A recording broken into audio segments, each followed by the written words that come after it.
ஐந்து கரத்தனை யானை முகத்தனை இந்தின் இளம்பிரை போலும் எயிற்றனை நந்தி மகந்தனை ஞான கொழுந்தினை உந்தியில் வைத்து அடி போற்றுகின்றேனே. புந்தியில் வைத்து அடி போற்றுகின்றேனே. யாம் ஓதிய கல்வியும் எம் அறிவும் தாமே பெற வேலவர் தந்ததனால் பூமேல் மயல் போயர மெய் புணர்வீர் நாமே நடவீர் நடவீர் இனியே.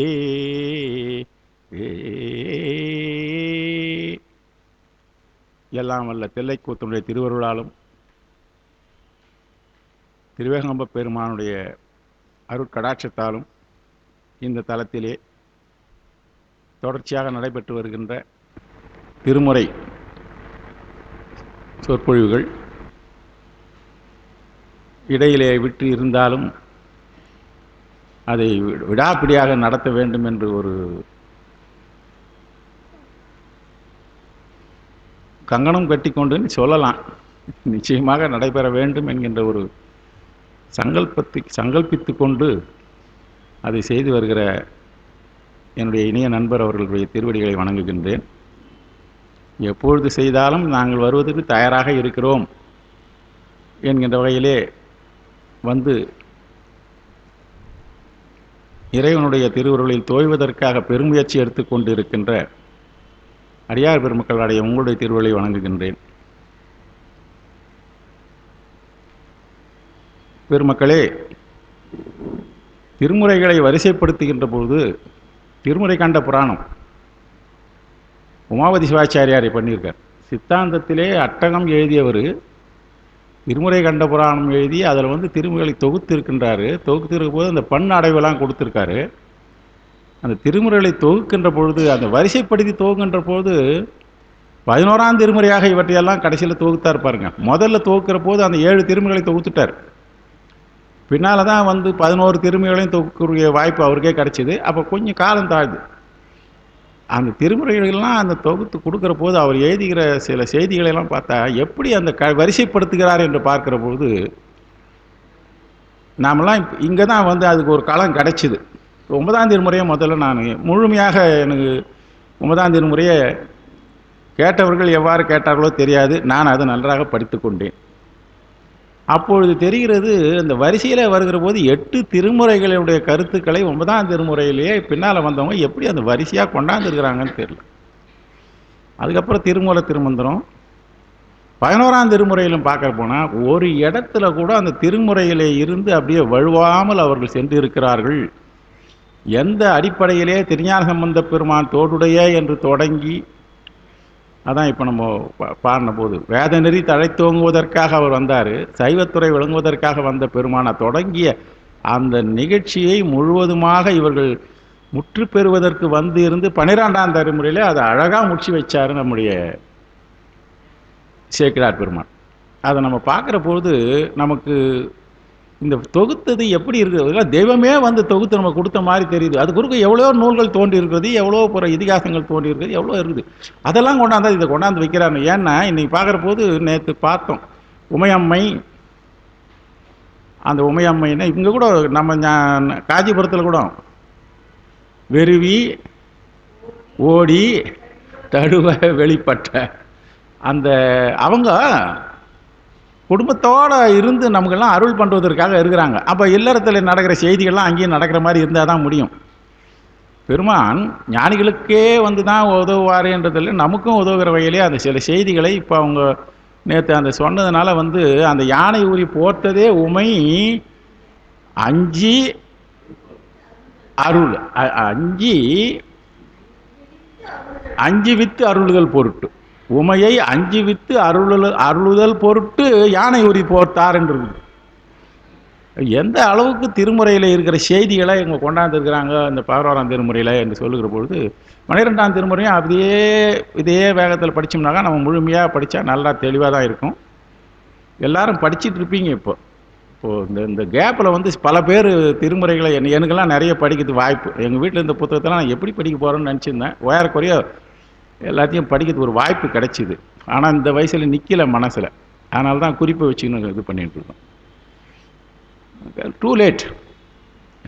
ஆரம்பத்தில் போகிறதுக்கு வாய்ப்பு இல்லை. அந்த வகையில் இன்றைய தினம் அந்த அந்த அவங்க பெரியவங்க என்ன மனசில் நினச்சி அவங்களுடைய உள்ளத்தில் இருந்து தொகுத்ததோ அது இப்பொழுது நடைபெற்று வருகிறது. இன்னும் இப்போல்லாம் கொஞ்சம் விழிப்புணர்வு அதிகமாக தான் இருக்குது சைவத்தின் மீது. சைவத்தின் மேல் சமயம் இல்லை என்பதை நிறுவுவதற்காக பல செய்திகள். நேற்று கடைசியாக பாடலில் சைவத்திலே இருக்கின்ற 6 சமயங்களிலே இருக்கின்றவர்களாக இருக்கின்ற தேவதைகளையெல்லாம் அதுக்கு உண்டான தெய்வங்களையெல்லாம் அவர்களெல்லாம் உயிர் வர்க்கமாக இருந்தாலும் அதை வைத்து வழிபாடு செய்து அதன் மூலமாக படிநிலையிலே வந்து நேற்று கடைசியில் ஒரு செய்தி ஐயா சொன்னாங்க. நம்முடையது அந்த 6 சமயத்திலே தான் சாட்டம் என்பது வருகிறது. அம்பாளை வழிபடுகின்றது அந்த வழி இருக்கிறது. நமக்கெல்லாம் நம்ம இல்லறத்தில் இருக்கிறோம்.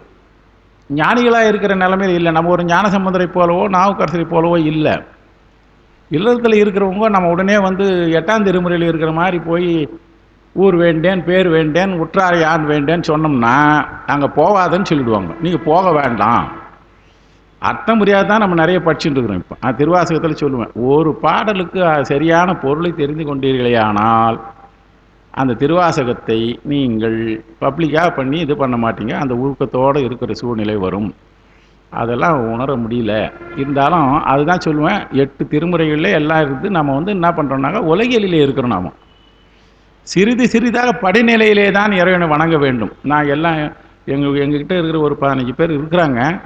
அதில் ஒரு 12 பேர் 10 பேர் தான் வருவாங்க. அதில் ஆல்டர்னேட்டிவாக வரவங்க போகிறவங்க சில பேர் இருப்பாங்க. எல்லாம் குடும்பம். நான் சொல்லுவேன், இல்லறத்திலே இருக்கிற வேலை உங்கள் வீட்டுக்காருக்கு இப்போ சமைக்கணும் அது செய்யணுன்னாக்கா நீங்கள் அதை பாருங்கள். அதை யார் கொடுத்தது நமக்கு? அதையும் பெருமான் தான் கொடுத்துருக்காரு. அதன் மூலமாக நம்மளை பக்குவப்படுத்துவதற்காக கொடுத்துருக்காரு. நீங்கள் அதெல்லாம் அவாய்ட் பண்ணாதீங்க, வந்துருங்க பாருங்க தான் சொல்லுவேன். அந்த வகையிலே சொல்லுகின்ற பொழுது வீட்டிலே இருக்கிற போது முதல்ல தெய்வங்களுக்கு வழிபடுகின்ற போது இப்போ நம்மெல்லாம் மேலே வந்துட்டோம். ஐயா சொன்ன மாதிரி நாங்கள்லாம் அந்த சித்தாந்தத்தில் நுழைஞ்சிட்டோம். எப்படியோ போய் வந்து அதுனா அந்த 12வது வயசுல இருந்து அந்த group that is 12 and 13 12 Kailayam நான் போயிட்டு வந்து கைலாயம் போய் வந்து 2வது நாள் இவர்கிட்ட பர்மிஷன் வாங்கினேன். கைலாயத்துக்குன்னா 25ஆம் தேதி நம்ம இன்டர்வியூ கூப்பிட்டாரு. நான் 26 தான் ரிட்டர்ன் ஆகிறோன்னா நீங்கள் 2 நாள் பொறுத்து வாங்கன்னு முருகன் ஐயா சொன்னார். அங்கேருந்து வந்து களைப்பு கூட தீரல. அடுத்த நாளே போய் இன்டர்வியூவில் சரி போயிட்டு அங்கே போய் சித்தாந்த திருமுறை வகுப்புக்கு சேர்ந்தேன். அந்த எம்ஏவுக்கு சேர்ந்தோம். காரணம் என்னென்னா உலகிலேயும் நம்ம இருந்து குடும்பத்தில் எல்லாம் இருந்து பார்த்து அதிலே இருந்து தான் சிறிதாக வர வேண்டும். அதனால் எல்லா வழிபாடும் நமக்கு உண்டு. இல்லறத்தில் இருக்கிறவங்களுக்கு நம்மலாம் இல்லறத்தில் தான் இருக்கிறோம். நம்ம பட்டினத்தார் மாதிரி துறக்கவில்லை. ஆனால் அவங்கள வரலாறு படிக்கிற போது நம்ம துறக்க வேண்டும் என்ற எண்ணம் நமக்கு வர வேண்டும். அந்த எண்ணத்தை கொண்டு வருவதற்குத்தான் இப்போ இவ்வளோ இருக்கிறோம்னாக்கா எல்லாம் பல்வேறு வேலைகள் இருக்கிறோம். இப்போ நம்ம இங்கே வந்து இந்த 2 மணி நேரம் ஒரு வேள்வி மாதிரி இங்கே வந்து சிந்தனையோடு இருந்துக்கிறோம். அதுலேயே நம்ம தொலைபேசியில் சில நேரத்தில் நம்ம சிந்தனையை வந்து சிதைத்து விடுகின்றது.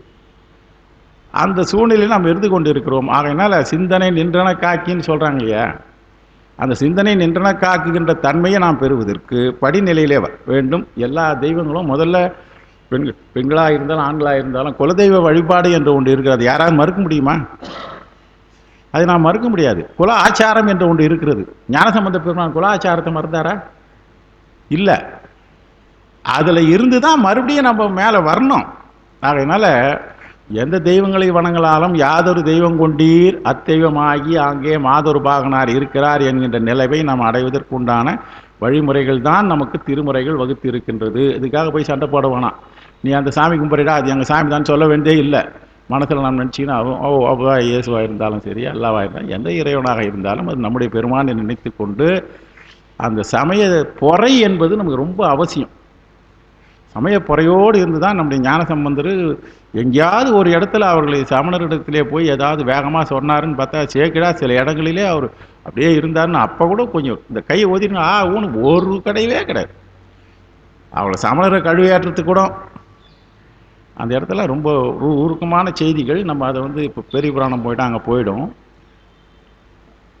சமணர்களை கழியேற வைத்தது யாருன்றதை பற்றி சொல்கிற போது அதே மீனாட்சி அம்மன் இதில் வந்து சொல்கிறார். மீனாட்சி அம்மன் கலிவெண்பான்னு நினைக்கிறேன். சமணர் எண்ணாயிரவர் கழுவில் வீற்றிருக்க வைத்த மறை வித்தகியே, இந்த தொடர். அப்போ அந்த சமணர்களை கழுவில் வீற்றிருப்பதற்காக யார் அருள் பண்ணதுன்னா, கருவியாக இருந்தான் அந்த மந்திரி குலச்சிறையார். ஞானசமுத்திரம் ஒன்றும் இல்லை, என்னமோ செய்யுங்கப்பா நீங்கள்.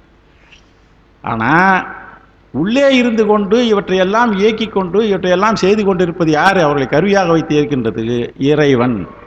அதை இறைவி பாலை ஏற்றி இறைவனுடைய சக்தி தான் எல்லாவற்றையும் இயக்குகின்றன. முன் சமணர் எண்ணாயிரவர் கழுவில் வீட்டிருக்க வைத்த மறை விற்றறியே நாட்டு செய்யும் கொண்டாட வைத்த ஒரு கோமளமே யாமலையே தண்டாமரை திருவே தையிலே செஞ்சல் மறை பொருளே அறுசுவையே எல்லா புவிக்கும் இறையே தொல்லை எறும் அது பாட்டு போயிட்டே இருக்காரு. கலிவெண்பா ரொம்ப அருமையான நூலுங்க. கலிவெண்பாலாம் படித்தோம்னா அப்போல்லாம் அர்த்தம் தெரியாத படித்தோம், இப்போ தான் தெரியுது. இந்த சமணர்கள் கல்வி ஏற்றத்துக்கு இறைவனுடைய திருவருளாக நடந்தது. அதனால் நமக்கு இதெல்லாம் கொடுத்ததெல்லாம் இறைவன் தனுகரண போன போகங்களை கொடுத்திருக்கிறான்.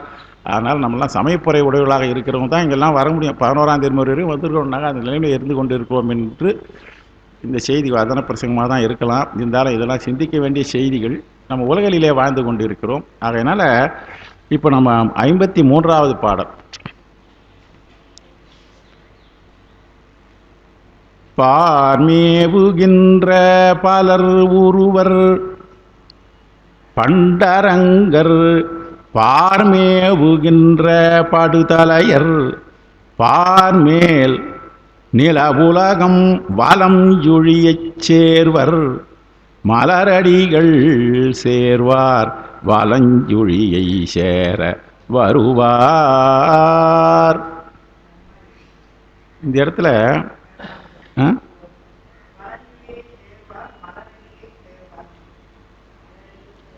மலரடிகள் சேர்வார் மலரடிகள் சேர்வார் வலஞ்சுழியை சேர வருவார்.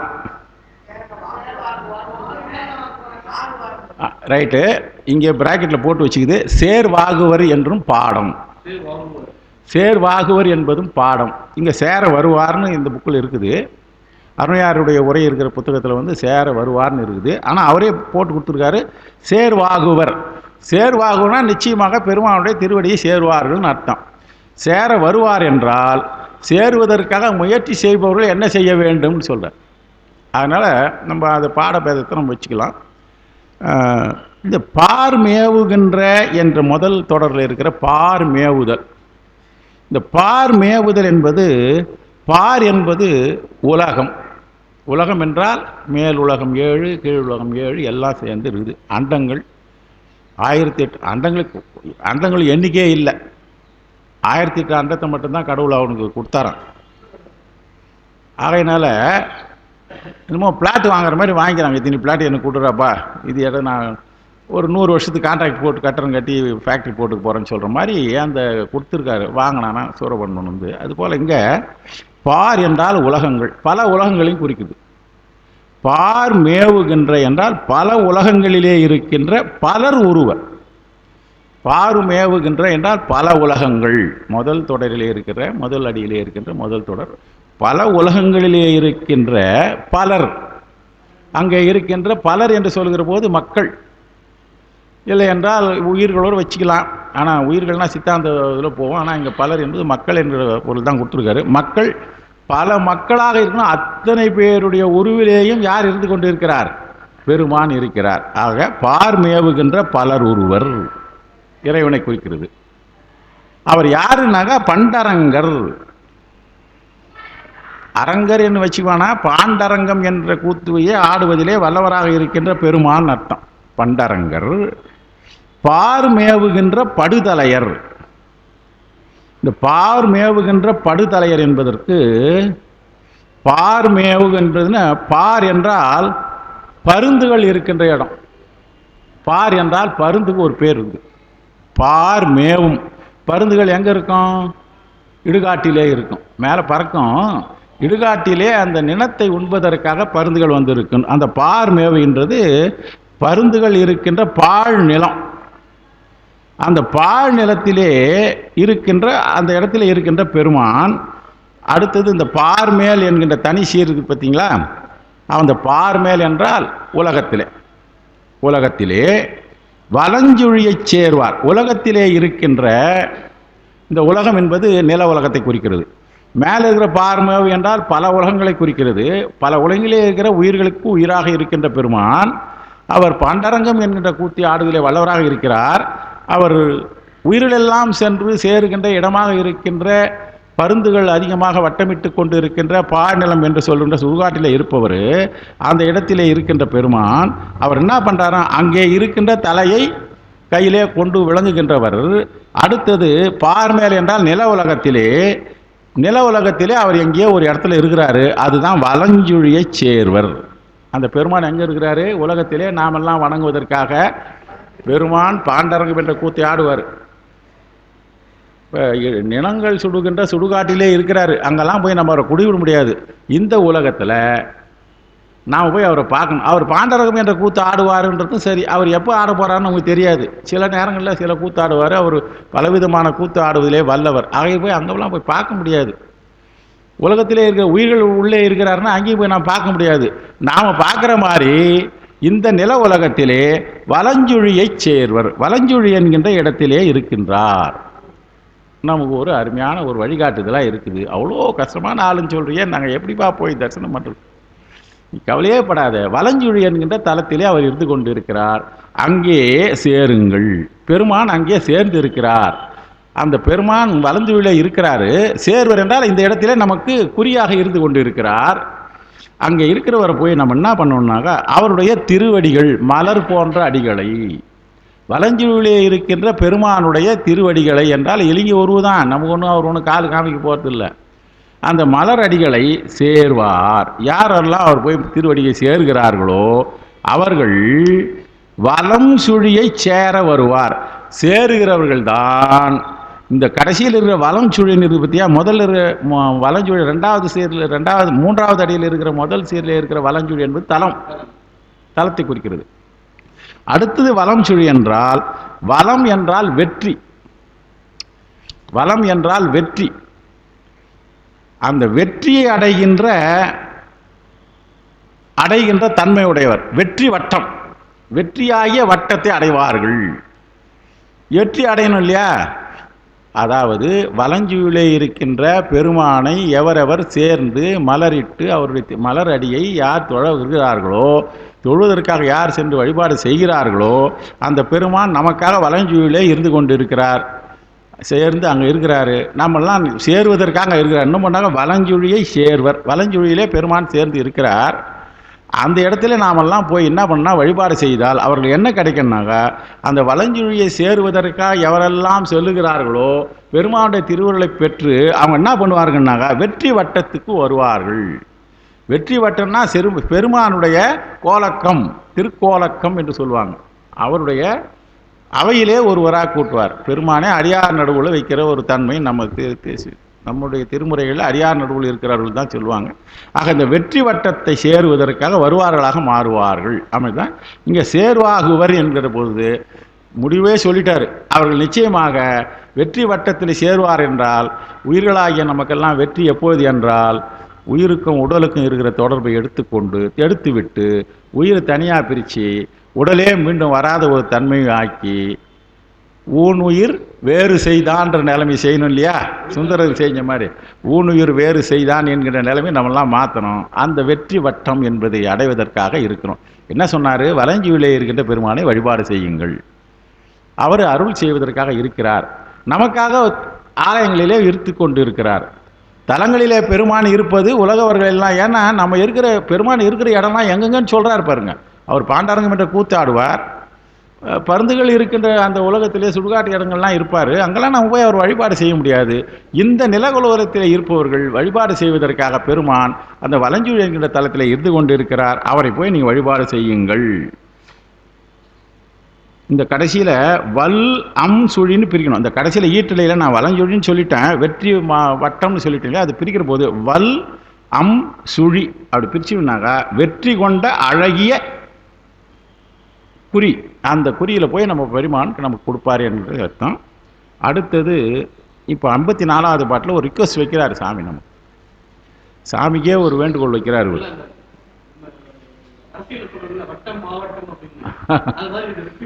இல்லை, அதாவது வளம் சுழி என்பதே வட்டத்தை தானே குறிக்குது.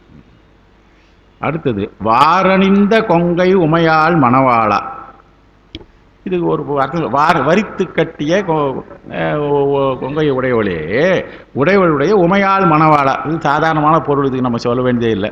உமையம்மையனுடைய கணவனே உமையாள் மணவாளா, வாரணிந்த கொன்றை மலர் சூடி. பேனா வாரணிந்த என்று சொல்கிறது உமையம்மைக்கு அழகு குறிக்கிச்சு. உமையம்மைக்கு ஒரு அடையாளமாக சொல்லிட்டாரு. அந்த உமையம்மனுடைய கணவனே நீ என்ன சூடிங்கிறது தெரியுமா? வாரணிந்த கொன்றை மலர் சூடி என்றால் இந்த ரெண்டாவது வாரணிந்த என்பது வார் என்றால் நீளமான அர்த்தம். நீளமாக தொடுக்கப்பட்ட கொன்றை. கொன்றையே எப்படியே தொங்கும் சரம் சரமாக, பார்த்தீங்களா? கொன்றை சரம் தான் சொல்லுவோம். அது நீளமாக இருக்கின்ற தொடுக்கப்பட்ட கொன்றை மலர் சூடியவரே. அடுத்தது மலர் சூடி. பெருமானுக்கு ஒன்று சொல்லிட்டார், மலர் சூடி என்றால் கொன்றை சூடி. அடுத்து ரெண்டாவது சொல்றாரு வாரணிந்த. இந்த தனிச்சீரில் இருக்கிற வார் என்பதற்கு நீரை குறிக்கிறது. வார் என்பதற்கு நீர் என்கின்ற ஒரு பொருள் இருக்கிறது. நீரை அணிந்து கொண்டு இருக்கிற என்கின்றவர் என்றால் நீரை சூடியர் என்றால் கங்கையை தலையிலே சூடிய பெருமானே. செஞ்சடையாய், செஞ்சடையிலே பெருமானே உன்னுடைய செஞ்சடையிலே என்ன இருக்கின்றது? கங்கையை சூடிக்கொண்டு இருக்கிறார். இப்போ கொன்றையை சூடிட்டாரு, கங்கையை சூடிட்டாரு. சீர்கொள் சிவலோகா. இவ்வளோலாம் வச்சுக்கின்னு நீ எங்கப்பா இருக்கிறனாக்கா நீ கடைசியாக இருக்கிற இடம், கடைசியில் கையிலை மலையானே போற்றின்னு சொல்கிறோம் இல்லையா? அதுபோல் இவர் சிவலோகத்திலே இருக்கிற பெருமான். அந்த சிவலோகத்தில் இருக்கிற பெருமான் சீர்கொள் சிவலோகம்ன்றது பார்த்தீங்களா? சீர்கொள் என்றால் சிறப்பானன்னு சொல்லக்கூடாது. பெருமான் சிறப்பு சொல்ல, உயிர்களெல்லாம் சீர் பெற்று அடைவதற்காக இருக்கின்ற சிவலோகம். உயிர்களெல்லாம் எப்போ சீர் பெறும்? நீ சீர்படுவரா. குழந்தைங்கள்லாம் முன்னையெல்லாம் வந்து நீ நல்லா சீர்படுவப்பா, நீ இப்படி படிக்கிறியா, இந்த பாட்டு நல்லா படிச்சியா, நீ சீர்பெறுவான்னு சொல்லியிருந்தாங்க நம்மளெல்லாம். இப்போ அதுங்க பண்ணுற சங்கடத்தில் பார்த்துட்டு நீ சீர்படுவியான்ற பேசுகிற அளவுக்கு ஆகிப்போச்சு. இன்றைக்கி நாங்கள் பஸ்ஸுக்கு உட்காந்துருந்தோம், பஸ்ஸுக்கு நின்று இந்த பஸ் ஸ்டாப்பில் காலையில் இந்த பக்கம் நிறைய கேர்ள்ஸ் நிற்கிறாங்க. ஸ்கூல் விடுற டைம் எப்பவுமே இந்த டைம் வந்து எங்கள் ஸ்கூலோட கேர்ள்ஸ் ஸ்கூல் ஒன்று, பாய்ஸ் ஸ்கூல், நாயகம்பட்ட பாய்ஸு எல்லாம் வந்துட்டு அவங்க ஒரு ரொமான்ஸ் அவங்களுக்கு அங்கே நின்றுட்டு பசங்க அங்கே பேசிட்டு தான் ஒரு தவறான வார்த்தைகளை ஒரு 5 நிமிஷத்தில் 40 முறை பேசிட்டாங்க. நான் இவங்ககிட்ட சொன்னேன், இதுங்களாம் என்ன பண்ணுறது, இதுங்களாம் சீர்படவா போகுது நம்ம நினைக்கிறோம். இதுங்களையும் சீர்படுத்துறதுக்கு இந்த வாத்தியாரும் நம்ம பழிவட்டு வச்சுக்கின்னு பண்ணிக்கிறோமே பெருமானே, அப்படி தான் நினைக்கணும். ஏன்னா இன்றைக்கி உலகில் அவ்வளோ சங்கடமாக இருந்து கொண்டு இருக்கிறது. அங்கே அது எது சொல்ல வரேன்னாக்கா, சீர் என்பது உலகத்திலே இருக்க உயிர்கள் எல்லாம் சிறப்பு பெறுதல் என்றால் உயிர்களுக்கு எது சிறப்பு என்பது பெருமானுடைய திருவடியை சென்று சேர்வது, பிறவியில்லா பெருவ சீர்கொள் சிவலோகா என்றால் உலகத்திலே இருக்கும்லாம் சிவலோகா. சேய் ஒளியாய், சேய் ஒளியாய் செஞ்சடையாய் செல்ல நினை. இது இந்த இடத்துல பாருங்க, சேயொளியாய், அதாவது சிவந்த ஒளியை உடையவனே பெருமானே. செம்மேனி அம்மான் இல்லையா? இப்போ யாரோ ஒரு வாட்ஸ்அப்பில் அனுப்பிச்சிருந்தாங்க போன வாரம். எங்களோட ஸ்டூடெண்ட் தான், எங்கிட்ட ஸ்கூல் எங்கள் இதில் எங்கள் அடியார் திருக்கூட்டில் இருக்கிற பையன்தான். எங்கேயோ வந்து கிடச்சிது அவருக்கு. பெருமான் ஒரு நாளிலே 4 முறையான காட்சி தருகிறார் இந்த இடத்துல. அதில் கைலாய காட்சி வந்து 4 முறையான காட்சி. அவன் எங்கேருந்தோ அவனுக்கு எப்படியோ கிடச்சிருக்குது, அது அனுப்பிச்சிருந்தான். 4 வகையான காட்சி. ஒரு இந்த 12 மணி நேரத்தில் 12 மணி போல் வெயிலில் பார்க்குற போது பார்த்தா வெறும் மலையாக தெரியுது, படிக்கட்டு இருக்கிற மாதிரிலாம் மலையாக தெரியுது. இந்த சாயந்தர நேரம் பார்த்தா கொஞ்சம் பனி இருக்கிறது தெரியுது. சில நேரத்தில் வெளியேறுன்னு அப்படியே பனி முழுவதும் மூடி இருக்குது. இந்த செம்மேனி ஒன்று வந்தது. நாங்கள் போகிற போது செம்மேனியை நாங்கள் பார்க்கறதுக்கு ஒரு வாய்ப்பு இல்லை. அடுத்த முறை போகிற போது செம்மேனி பார்த்துருக்குறாங்க. இதெல்லாம் வந்து செம்மேனி சேய் ஒளியாய் செஞ்சடையாய். செஞ்சடையாய் என்பது பெருமானுடைய செஞ்சடைன்றதுக்கு இங்கே வேறு பொருள் வருது பாருங்க. சடை என்பது வேறு, சடை என்பது வேறு. நம்ம போன இதிலே ஒரு முறை சொன்னோம், சடை என்பது வேறு. தாமரையுடைய வேறு பாகம் இருக்குது, தண்டு தண்டு பாகம். அதனால் செஞ்சடையாய் செல்ல நினை. இந்த என்ன பொருள் சொல்லணும்னாங்க, செல்ல நினை என்பது உன்னுடைய அடியார்கள் கடை போக நினை என்றால் அவர்கள் உலகியலிலே இருந்து அருளியதலுக்கு செல்லுமாறு நீ நினையப்பா. அதான் நினையுமா நினைய செஞ்சாதான் நினையுமா நினையன்னு அந்த வருஷமா அருளுமாறு அருளை எல்லாம் இருக்குது பார்த்தீங்களா, அது எல்லாத்துக்கும் சேர்த்து மொத்தமாக சேர்த்து இப்படி சொல்லிட்டுக்கிறாரு. இதெல்லாம் நினைச்சாக்கா என்ன வரும், உன்னுடைய திருவடிக்கிட்ட வருவதற்கு வாய்ப்பு இருக்குது இல்லையா, மொத்தமாக சேர்த்து சொல்லிட்டார். செல்ல நினை உன்னுடைய திருவடி, நின் அடியார் கடை போக நினை. ஏன்னா நடுவில் விட்டுட்டாதப்பா, இடையிலே மறந்து விடாதே. ஏன்னா சிவலோகத்தில் பெருமான் எப்பவுமே கணக்கு பண்ணி தான் சரி அதான் செய்வார். இந்த கொஞ்சம் பார்த்து விடுறது அதெல்லாம் கிடையவே கிடையாது. சோதனை பண்ணி எல்லாம் பார்த்து இருவினை ஒப்பு வந்த பிறகு தான் சத்தினி பாதம் வரும். அது எப்படா வரும்னா மலபரிபாகம் வந்த பிறகு தான் வரும். இந்த சத்தினி பாகமும் மலபரி பாகமும் சில நேரத்தில் இது முன்னே அது முன்னே வரும். இதெல்லாம் வந்த பிறகுதான் அங்கே கூட ஒன்று இருக்குது. இந்த எல்லாம் நடக்கிற போது கூட சத்தினி பாதம் இருவினைப்பு மலபரி பாகம்லாம் வரிச்சா என்ன பண்ணுவார்னா, படிநிலையில் எல்லாம் கொடுத்துன்னு வரும்போது அரைக்குறையாக இருக்கிற போது கொடுக்கவே மாட்டார். கொஞ்சம் இருந்தால் கூட ஒரு சின்ன விட்டு ஒரு சிக்கல் ஒரு வினை இருந்துற போது தான், அந்த வினை வந்துட போதுன்றதுக்கு தான் ரொம்ப பாதுகாப்பாக இருந்துட்டு இருக்கிறாரு. நாவுக்கரசரை போட்டு வாட்டி எடுத்துக்கலாம், இந்த வினையோட உன்னை எப்படா நான் கைலாயத்துக்கு கொண்டு போவேன் அப்படின்றதுனால அவர்கள்லாம் ரொம்ப அவருக்கு வினை கழிவதற்கு கூற்றாயினவாறு விளக்கு பாடுற போதே சொல்லிட்டாரு. ஆனால் சுந்தரரை உன்னை நான் காப்பாற்றுறேன்டான்னு வாக்குறுதி கொடுத்துட்ட காரணத்தினால அவர் ஏதாவது தப்பு செஞ்சிட்டாருன்னு சொல்லி வழி இல்லைன்னு அவர் தப்பு செய்ய வச்சது, அவருக்கு தப்பு செய்வதற்கு உண்டான தண்டனையை கொடுத்து அவரை வாட்டி எடுத்தாதான் அவர் என்ன பண்ண முடியும், ஊனுயிர் வேறு செய்ய முடியும். அதுவும் அவர் கொடுத்துக்கிற வயசே 16 வயசாமா சுந்தரருக்கு. இந்த ஷார்ட் பீரியடில் அவர் எல்லாம் கொடுக்கணும். யோசனை பண்ணி பாருங்க, சுந்தரர் கல்யாணம் பண்ண ஆரம்பிச்ச 16 18 சுந்தரருக்கு 18. அதான் இந்த 2 வருஷத்துல அவர் என்ன பாடுபட்டிருக்கிறார். அந்த பெரிய புராணத்தை சுந்தரர் வர்றாரு படிக்கிற போது 2 வருஷத்துல அவரை என்ன போட்டு வாட்டி எடுத்து என்ன சிக்கல் கொடுத்துரும். அது குறுக்கா விடா மாட்டேன்னு சொல்லிட்டு அவர் எல்லாம் செஞ்சிருக்காரு. அப்போ பெருமான் என்ன பண்ணுவாருன்னாக்கா, இடையிலே விட்டு விடாமல் அவரை தொடர்ந்து, யான் உனை தொடர்ந்து சிக்கனை பிடித்தேன் நம்மால் மாணிக்க வாசகர், நான் உன்னை பிடிச்சிட்டேன்பா, நீ அங்கே காமிச்சிட்டு போயிட்ட, திருப்பெருந்துறையில் கொஞ்சம் காமிச்சிட்டு அப்படியே போயிட்ட, ஒரு ஃப்ளாஷ் கொடுத்து ஒரு அப்படி அந்த கண்ணு மட்டும் காமிச்சாரு, தலையை மேலே வச்சார், 2 தீட்சை கொடுத்துட்டு போயிட்டாரு. இன்னும் தேடி தேடி தேடி தேடி பார்த்து அலைஞ்சி 51 பதிகள் நமக்கு கிடச்சிது. அதனால லாபம், அதுதான் லாபம். அதுக்கப்புறம் அவர் தில்லையில் போய் அவர் எட்டுன்னு கோவை பாடுன்னு சொன்னார், அதையும் கேட்டுக்கினாரு, அவர் பாட்டுக்கு போயிட்டார். எதுக்கு சொல்ல வரேன்னா, இந்த இறைவன் விடையிலே விட்டு விடாமல் இருப்பது தான் அவர் கொள்கை. ஆனாலும் இவர் ஒரு குறிக்கோள் வைக்கிறார். இந்த பரணதேவர் என்ன பண்ணுறாருன்னா, செஞ்சடையாய் நின் அடியார் கடை போக நினையப்பா, இடையிலே மறந்து விடாதே என்கின்ற ஒரு குறிப்பு. கடை போகணும்னா கடைசி வரைக்கும் என்ன பண்ணணும், உன்னுடைய திருவடிவை முழுமையாக அடைவதற்காக நினை. செல்ல நினை என்பதற்கு நின் அடியார் கடை போக முழுமையாக உன்னுடைய திருவடி அடைவதற்காக நினை, இடையிலேயே மறந்து விடாதே. நம்ம மாணிக்கவாசகர் திருவாசகத்தில் சொல்லியிருக்காரு, கடையவனேனை கருணையினால் கலந்து ஆண்டு கொண்ட விடையவனே விட்டுடுதி கண்டாயினர். அந்த விட்டுடுதி கண்டாய்னா இடையில விட்டுறாதப்பா, என்ன ஆண்டு கொண்டாய், கடையவன் நான், தகுதி இல்லாதவன், நீ என்னை ஆண்டு கொள்வதற்கு உன்னுடைய கருணையே காரணம். ஆனால் என்னை ஆண்டு கொண்ட பிறகு நடுவில் விட்டுறாத, விட்டுடுதி கண்டாய். அந்த தொடர் அந்த விட்டுடுதி கண்டாய் என்பதற்கு தான் செல்ல நினை. நான் அந்த உயிர்கள் உன்னுடைய திருவடியை செல்லுமாறு நினைக்க வேண்டும் என்னுடைய அருமையான ஒரு வேண்டுகோளை வைக்கிறாரு.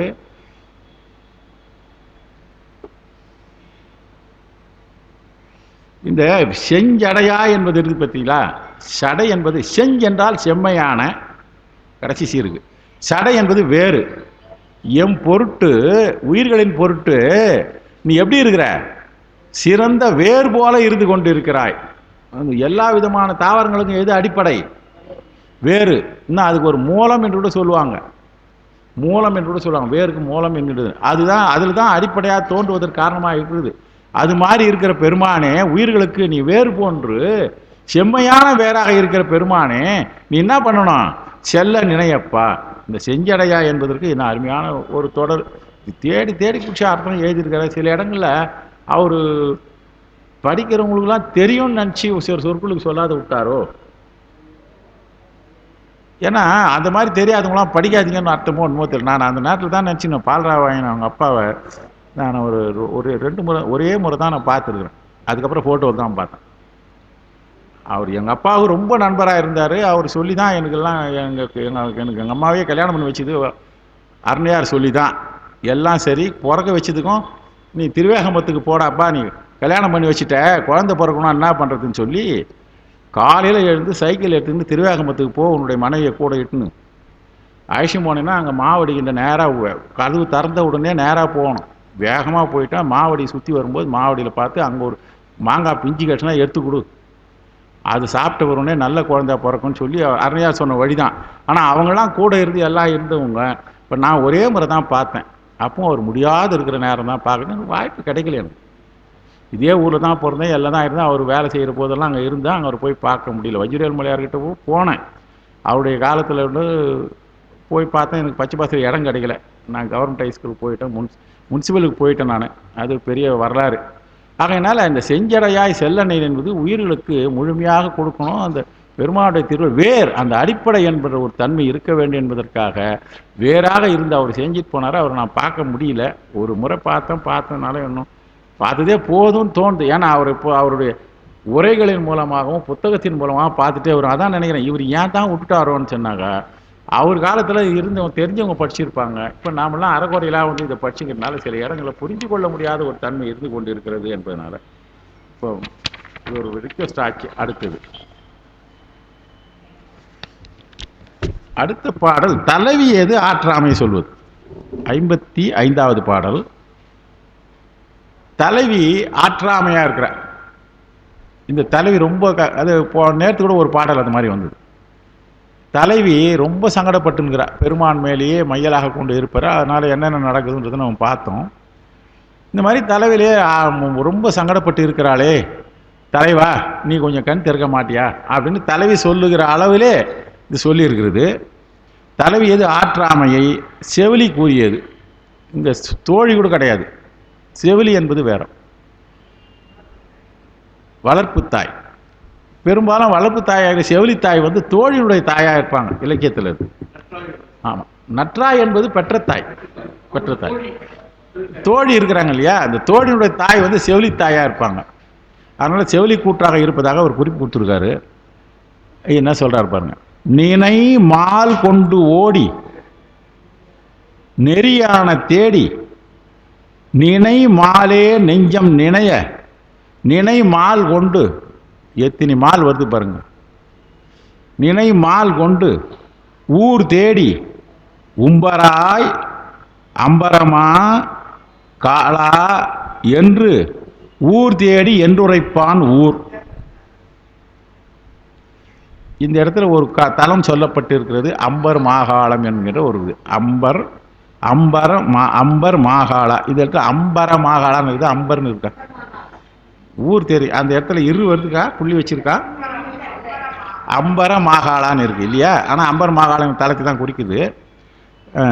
இந்த முதலடியில் பாருங்க. நினை மால் என்றால் உன்னையே நினைத்தலால், பெருமானையே மனசில் நினைச்சின்ற தலைவி பெருமானையே மனதில் நினைத்து கொண்டிருக்கிறாள் என்கின்ற செய்தியை சொல்கிறார் செவிலித்தாய். நினை, உன்னை நினைப்பதனாலேயே உண்டாகிய மையல் கொண்டு என்ன பண்ணாங்களாம், நெறியான தேடி. பெருமான் மீது இந்த அம்மையாருக்கு எப்போ இது நடக்கும்னாக்கா, பெருமான் உலா வருகிறார். இந்த பெண்கள்லாம் பெருமான் மீது மையல் கொள்வதற்கு ஒரு அடிப்படையாக இருப்பது என்னென்னா, உலாவில் தான் வரும். உலா வந்துகிற போது உன்னை பார்த்தாங்க, உன் மீது விருப்பப்பட்டுட்டாங்க, உன்னை நினைத்து விட்டார்கள், நீ எங்கே இருக்கிறாய் என்று உன்னை அடைய வேண்டும் என்பதனால உன்னை மால் கொண்டு ஓடி தேடி அந்த மையலினாலே உன்னை சிறிது சிறிதாக அணையும் நெடியை உன்னை அடைய வேண்டும் என்ற நெறி வந்து போச்சு. இந்த பெருமானை அடைய வேண்டும் என்று பெருமான் மீது பித்தானாள், பெயர்த்தும் அவருக்கே பிச்சியானால்னு வரும். நாமம் கேட்டால்னு தொடங்கும். முன்னைய நாமம் கேட்டால். அதனால் கடைசியில் என்ன ஆகிப்போச்சு, பெவத்தும் அவருக்கே பிச்சியானால் என்ற நிலையில் வந்தாச்சு. உன்னை அடையும் நெறியை நினைத்து கொண்டார்கள். ஆகையினால இவங்க என்ன பண்ணுறாங்கன்னா, நெஞ்சம் நினைய நினைத மனசு நினைக்குதே இருக்குதான். நெறியான தேடி நினை மாலே நெஞ்சம் நினைய நினைய உண்மையதையே நெஞ்சம் நினைந்து கொண்டு இருக்கிறது. ரெண்டாவதுல மாலே என்கின்ற ஒன்று இருக்குது பார்த்தீங்களா. இந்த மால் என்பதற்கு பெரியோன். இந்த நினை மாலே என்றால் பெரியோனேன்னு அர்த்தம். பெரியோனே உன்னை நெஞ்சம் நினைந்தது. ரெண்டாவது அடி இருக்கிற மால் என்பது திருமாலை தான் குறிப்பதில்லை. மால் என்றால் பெரியவர்னு அர்த்தம். அதனால பெரியோனே உன்னை நினைக்கிறது. இந்த திருமாலை குறிப்பதை இடுகுறியாக இருப்பதா திருமாலை குறிக்கும். ஆனால் இங்கே மால் என்பது சிவபெருமானை குறிப்பது. உன்னை தேடி இதனை என்ன ஆகிப்போச்சு அந்த அம்மா, நினை மால் கொண்டு.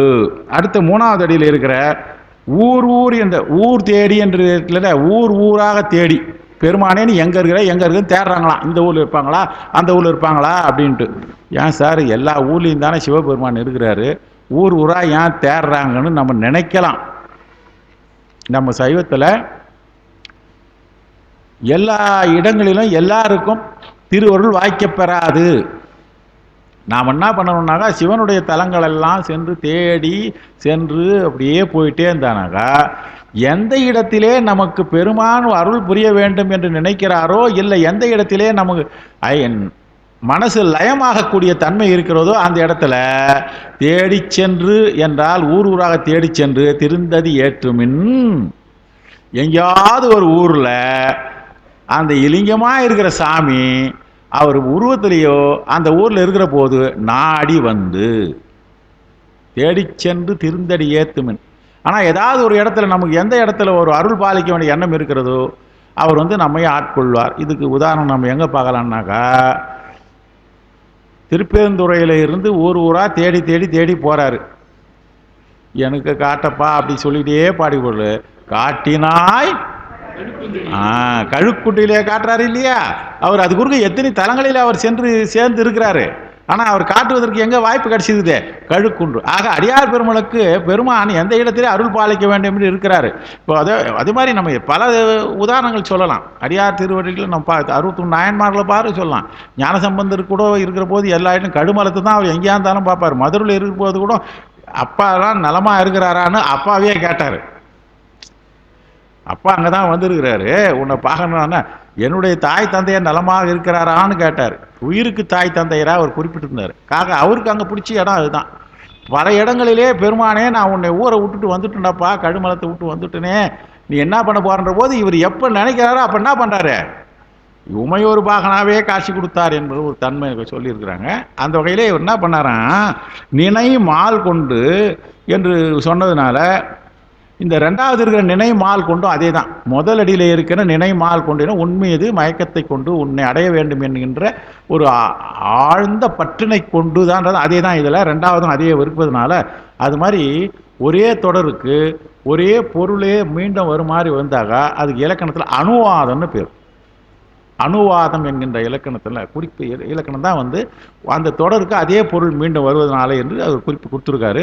இவர் என்ன பண்ண, ஊர் தேடி ஊர் ஊராக தேடி பார்த்துட்டு ஊர் தேடி எங்கே போனார், ஊர் என்கின்ற அடுக்கு தான் ஊர் தேடின்னு வந்துருக்குது.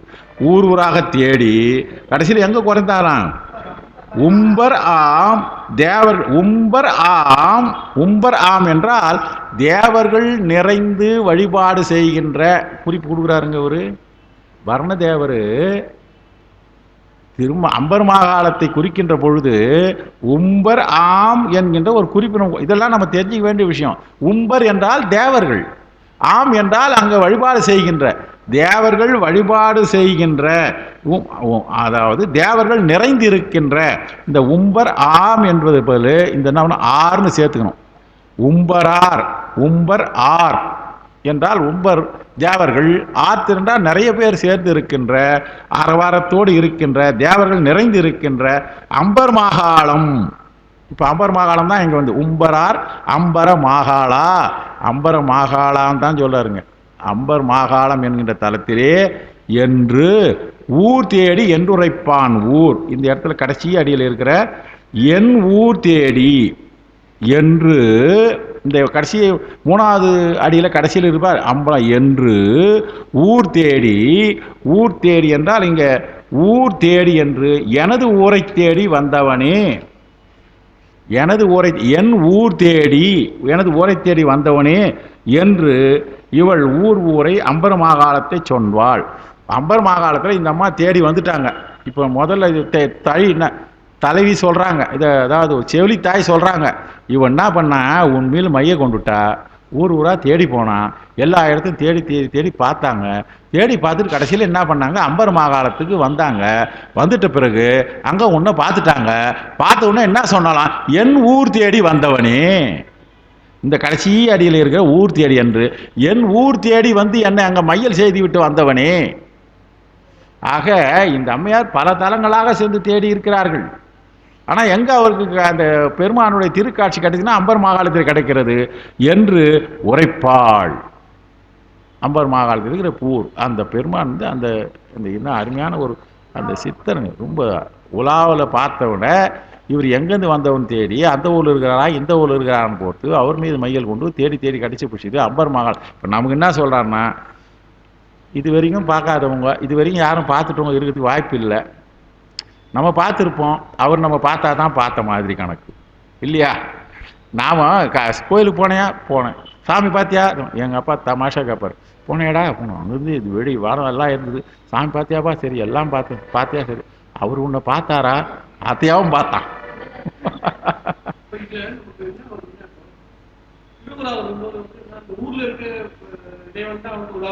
உலாம் வருது. ஆமா ஆமா. ஆனா வந்து அந்த பெண்ணுக்கு கொடுத்த காட்சி உள்ளூர் பெருமான் இல்ல, வெளியூர்ல இல்ல இல்ல இல்ல இல்ல நம்ம இருந்து என்ன புரிஞ்சுக்கணும் அப்படின்னா, உள்ளூர்ல வந்து உலா வரும்போது பெருமானுக்கு எல்லாருக்கும் ஒரே மாதிரி காட்சி கொடுக்க மாட்டாங்க. இல்ல இல்ல காட்சி கொடுப்பாருன்னா என்ன சொல்றீங்க? ஏன்னா இவங்க ஊர்ல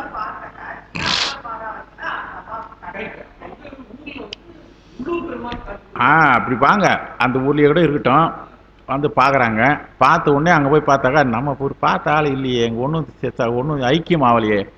இந்த ஐக்கியம் ஆகிறதுக்கு என்ன விஷயம்னா, அந்த ஊரில் அப்படியே வந்து கேட்டான்னா கடவுள்னா கடை சரக்கா பார்த்த உடனே வந்து இன்ஸ்டண்ட்டாக வந்த உடனே பார்த்துடுறதுக்கு அந்த ஊரில் பெருமான் பார்த்துனா விழாக்கள் எதற்கு செய்திருந்தால் மனிதர்களை பக்குவப்படுத்துவதற்காக செய்யப்படுவது. எல்லோரும் காண்பதற்காகவும் பெருமானை விரும்புவதற்காகவும் காண விரும்புவதற்காகவும் விழாக்கள் நடைபெறுகிறது. அப்படி விழாக்கள் நடைகிற போது அந்த இடத்துல வந்து பெருமான் தேடுறார், அவங்க பார்க்குறாங்க. இங்கே வந்து பார்த்தோன்னே இல்லை, இந்த ஊரில் நமக்கு வாய்ப்பு கிடைக்கல, இன்னும் எங்கெல்லாம் கோயில் இருக்குதோ அங்கங்கே இருக்கிற பெருமான் இருக்குன்னு தேடி தேடி பார்த்தாங்க. அங்கே போய் கிடைக்குது. வேற ஒன்று திருப்பெருந்தூரில் பார்த்தார கட்சிதா நம்ம ஊருக்கு மாணிக்கவாசகர் இருக்கு இல்லையே, அப்படியே அலைஞ்சு தானே போயிட்டு இருக்காரு. ஆக அதுக்கு தான் சொன்னாங்க தேடி சென்று திருந்தடி ஏற்றுன்னு சொல்கிறாருங்க.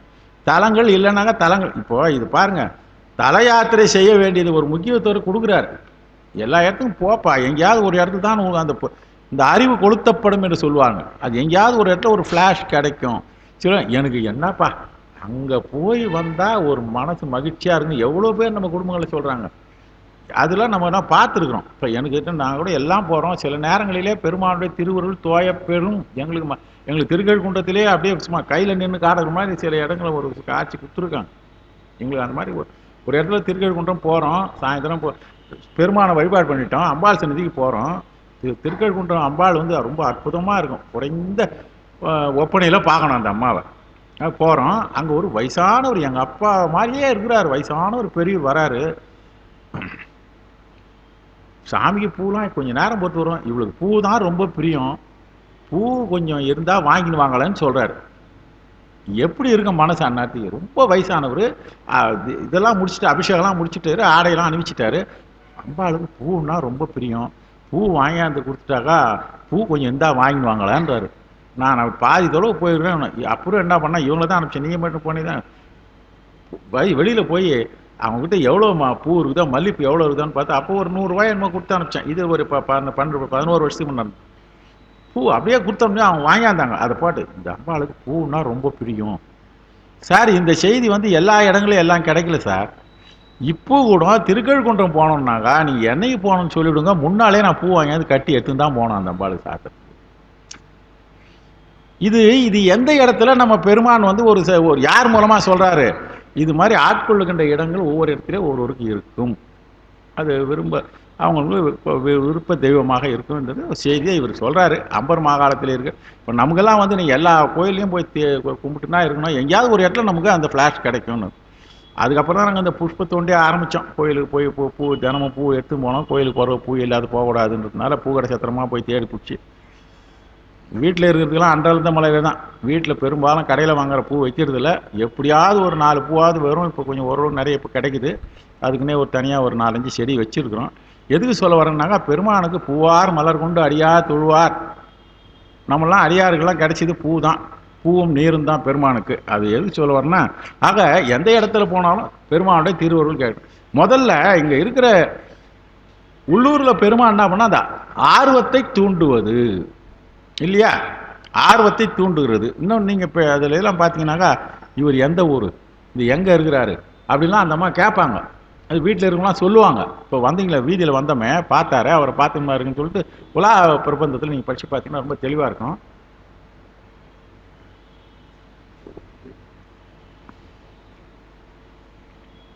அடுத்த பாட்டு பாருங்க. இந்த பாட்டிலேயே இவர் குறிப்பு எழுதுகிறாரு. அருணையார் என்ன பண்ணுங்கன்னா, இதில் பாடங்கள் பல திரிவுபட்டன. இல்லை சில இடங்களில் சில சொற்கள் வந்து இப்படி இப்படி கொள்ளுற மாதிரி திரிவு என்றால் மாறுபட்டு இருக்குது. இன்னும் அருமையான அந்த சொற்கள் பல திரிவுபட்டன, இது மாறுபாடு கொள்கின்ற சொற்களாக இருக்கின்றது, பல விதமாக இருக்குதுன்னு சொல்லிட்டாரு. அடுத்தது 56. இதில் ஒரு புராண செய்தியை அவர் சொல்லியிருக்காரு. என்ன புராணம்னு பார்க்கலாம். ஊர்வதுவும் ஆனேறு உடை தலையில் உண்பதுவும் ஊர்வதுவும் மேல் உரகம் ஊடுவர்கொள் ஊர்வதுவும் ஏகம்பம் என்றும் இடைமருதை நேசத்தார்க்கு நேசத்தார்க்கு. இங்க நேசத்தார்க்கு நாங்க போட்டோம்னாக்கா ஏகம்பமாய் நின்ற ஏறு. இது கூட பொருள் வந்து ஒரு 2 விதமாக சொல்லியிருக்காங்க. பொருள் நம்ம 2 விதமாக அது 2த்தையும் பார்த்துடலாம். இங்கே ஊர்வது என்பதற்கு வாகனமாக கொள்வது. முதல்ல இருக்கிற ஊர்தல் நீ வந்து வாகனமாக சென்று பயணம் செய்கின்றது. ஊர்தல் என்றால் பயணம் செய்வது. ஊர்வது ஊர்வதுவும் ஆண் ஏறு இடபம். ஊர்வதும் ஆண் இருந்து வாகனமாக உடையது ஆண் ஏறு. உடை தலையில் உண்பதுவும். உடை தலையில் உண்பது என்பது பெருமான் வந்து உண்கலமாக மண்டை ஓட்டை கொண்டு இருக்கிறார். உண்பதுவும். ஊர்வது என்பது அடுத்தது இருக்கிற 2வது இருக்கிற ஊர்வது என்றால் உன்னுடைய உடலிலே ஊர்ந்து கொண்டு இருப்பது. ஊர்வது மேல் உரகம். மேல் ஊர்வது உரகம் இப்படி வச்சுங்க. ஊர்வதுவும் மேல் உரகம் இருக்கு இல்லையா, இந்த மேலே முன்ன கொண்டு வரத்தா மேல் ஊர்வதுவும் உரகம். உரகம் என்ன பாம்பு. மேல் ஊர்வது உரகம் பாம்பு. மேல் ஊர்வதும் பாம்பு. ஊடுவர்கொள். ஊடுதல் என்றால் மன வேறுபாடு கொள்வது. மனத்தினுடைய ஒருவரை ஒருவர் ஒரு இது என்ன சொல்கிறது, இதெல்லாம் காதலர்களுக்கு இடையில வர்றது ஊடல். இப்போ நிறைய இடத்துலாம் இப்போ வரும் இதெல்லாம். இப்போ நிறைய ஊடுவதும் ஊர்வதுவும். அடுத்தது கடைசியால் வந்து இந்த அதாவது தனிச்சீரிலே இருக்கிற ஊர்வது என்பது ஊராக உள்ளது. அதுவும் ஊராக உள்ள அதுவும் ஏகம்பம். இப்போ ஏகம் என்பது தலத்தை சொல்லிட்டார். ஏகம்பம் என்றும் இடைமருதை. அடுத்தது இந்த இடைமருது என்ற சொல்லுங்க நான் பல விதமாக யோசனை பார்த்தேன், எனக்கு ஒன்றும் கிடைக்கிற மாதிரி தெரியல, பார்க்கலாம். என்றும் இடைமருதை நேசத்தார்க்கே கம்பமாய் நின்ற ஏறு. நேசத்தார்க்கே கம்பமாய் நின்ற ஏறு. இந்த நேசத்தார்க்கு ஏகமும் தெரிய தலம் என்றும் இடைமருதை நேசத்தார்க்கு. இடைமருதை விருப்பமாக இருக்கின்ற பெருமானுக்குன்னு பொருள் கொண்டுறாங்க. இந்த நேசத்தார்க்கு அந்த பெருமானை நேசத்தார்க்கு என்றால் பெருமானை விரும்புபவருக்கு இந்த நேசத்தார்க்கே அப்படி வச்சுங்க. நேசத்தார்க்கே கம்பமாய் நின்ற ஏறு. கம்பம் என்பது பற்றுக்கோடு. கம்பம் என்பது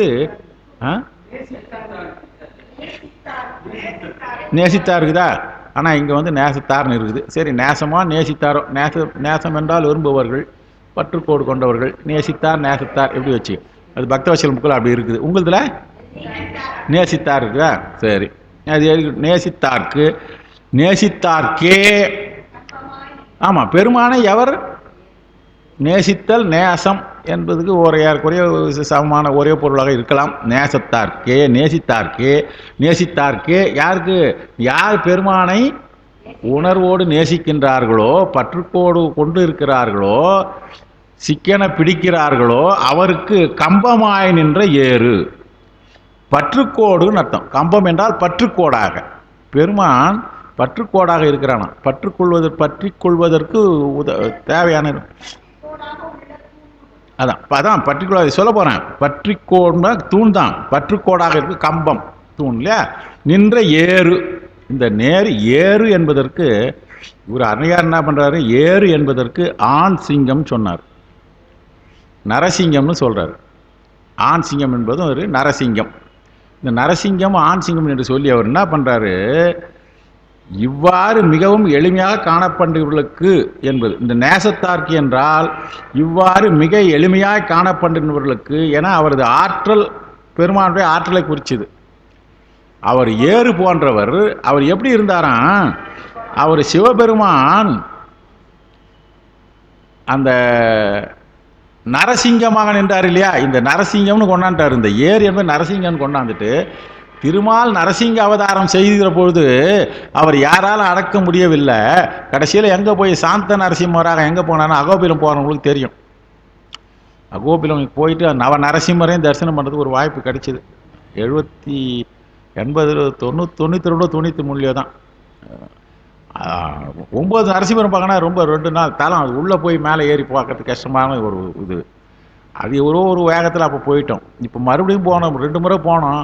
5 தலம் போதும்பா, 4 தலம் கீழே இருக்க வரையும் பார்த்துட்டு வரும்பான்னு மேலே போக முடியல.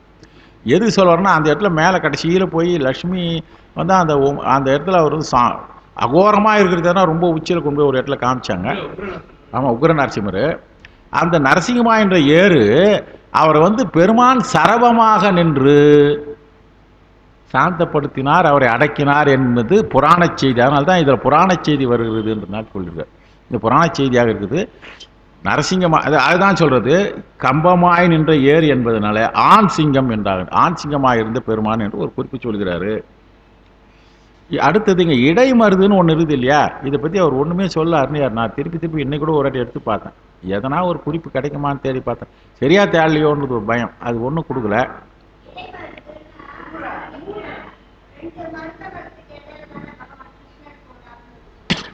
அதை கொண்டாந்து இங்கே அதுக்கு தொடர்பு வரல. அதான் அது கொண்டாந்து இங்கே இடைமருது என்பதற்கும் அந்த இடைமருது எங்கள் தூக்காந்து முன்ன சேகத்தார் இடைமருதே நேசத்தார்க்கே கம்பமாக இருக்குது இல்லையா? இவர் என்ன பண்ணியிருக்காரு, நம்ம இன்னொரு உரையாசிரியர், குடியிருக்கும் ஊர் ஏகம்பம் இடைமருதனை விரும்பும் அன்பர்க்கு பற்றுக்கோளாக விளங்குகின்ற தூணாக விளம்புபவர்னு போட்டார். இந்த தூண் என்பதும் சிம்பிளாக போட்டார். ஏன்னா இது தேடினேன் நான் 3 உரை புத்தகத்தை வச்சுட்டு ஏற்கனவே போன இதுவே எழுதிட்டேன். 1 வருஷத்துக்கு முன்னே எழுதின இதுதான் குறிப்பு தான் இது. என்ன பண்ணாரு, குடியிருக்கும் ஊர் ஏகம்பம் அவர் என்ன பண்ணார், இடைமருதனை விரும்பும் அன்பர்க்கு பற்றுக்கோடாக விளங்கும் தூணாக விளங்குவோர் என்பதும் ஒரு உரையாக இருக்கிறது என்று சொல்லியிருக்காரு. அவர் அந்த உரையை நம்ம உங்களுக்கு சொல்லிட்டேன் நான். ஏன்னா சிலதெல்லாம் வந்து நம்மளால் ஒரு முடிவு பண்ண முடியல. திருமுறையில் யாரும் செய்ய முடியாது. திருமுறைக்கு உரை எழுதிட்டே முதல்ல எழுதி சொன்னது ஆதீனங்கள் சொல்ல எழுதுறதுக்கு யோசனை பண்ணியிருந்தாங்களாம். அப்போ இருந்த பெரிய பேராசிரியர்கள்லாம் அப்போ இருந்தவங்க, அதில் அருணையாரும் ஒருத்தர், அதுக்கு மேலே இருந்தவங்களாம் கூட அவங்க என்ன பண்ணாங்களாம், திருமுறைக்கு உரை எழுதுப்பா, நம்மளா எழுதலாமா, நம்ம எப்படி எழுதுறதுன்னு பால் மாதிரியும் அப்படியே இருந்து கடைசியில் நீங்கள்லாம் எழுதாது யார் எழுதுறதுன்னு சொல்ல இவங்கெல்லாம் கொஞ்சம் உரை எழுத ஆரம்பித்தாங்களாம். எழுதிட்ட பிறகு கூட அது எத்தனை பேர் பார்த்தாங்களாம் தெரியுமா? அப்படியே பார்த்து கடைசியில் நீங்கள் அந்த 6 திருமுறைகள் முதல் பதிப்பில் வரும்போது போட்டுக்கிறாங்க. அவங்களாம் எழுதுறதுக்கு அங்கேயும் இருந்த காலத்தில் அப்புறம் பதிப்பிச்சாங்க. மொத்தமாக ஒரே நேரத்தில் பதிப்பிக்கல. இப்போ தான் தருமபுரம் வந்து 6த்தையும் சேர்த்து பழைய இது செகண்ட் எடிஷனாக தான் மொத்தமாக கொடுத்தாங்க. ஒவ்வொன்றா தான் வந்தது. நீங்கள் அந்த புக்கில் அவங்களுடைய பதிப்பு புத்தகத்தில் பார்த்தீங்கன்னா 1 வருஷத்துக்கு 1 அந்த அவங்க குரு பூஜை நாளில் ஒவ்வொரு வருஷத்துக்கு ஒரு புத்தகமாக வெளியிட்டு கொண்டாந்துருக்காங்க. அதனால் இந்த திருமுறைகளுக்கு முழுமையான உரை, ஏன்னா பெருமானே எழுதுனது, அது காலம் வர வர வர உணர்த்தும். இப்போ நான் ஏதோ எனக்கு உணர்த்த நான் சொல்கிறேன், உங்கள் மனசில் எப்படி புரிஞ்சிருக்குதோ. ஆனால் பெருமான் திருவருள் உங்களுக்கு எந்த இடத்துனாலும் அறிவு கொளுத்த பெறும். அறிவு கொளுத்ததுன்னா இவ்வளோ கதை. அந்த அறிவு கொளுத்த பெறுகிற ஒரு தன்மைக்காக தான் இவ்வளோ முயற்சி பண்ணிட்டு இருக்கிறோம் என்பது செய்தி. அடுத்தது 57. ஏரேய வாழ் முதலே, அங்கே முதல்ல ஏகம்பான் படத்தை அதே கொண்டாண்டார். ஏரிய வாழ் முதலே ஏகம்பா எம்பெருமான் ஏர் ஏறி ஊரும் எரியாடி ஏர் ஏய ஆதி விடங்கா காரை கண்டத்தாய் அம்மானே. நான் படிக்க சரியாகுது. காரை கண்டத்தாய், கார் நெடில் தானே. காரை கண்டத்தாய் அம்மானே ஆதி விடங்கா உமை தன் மாட்டு. இன்னும் வித்தியாசமானது. முதல் 2 வரி கொஞ்சம் அப்படியே சுலபமானதாக இருக்குது, கடைசியில் வரும்போது தான் கொஞ்சம் சிக்கலாக இருக்குது. காரை கண்டத்தாய், அண்டத்தாய் இருக்கா?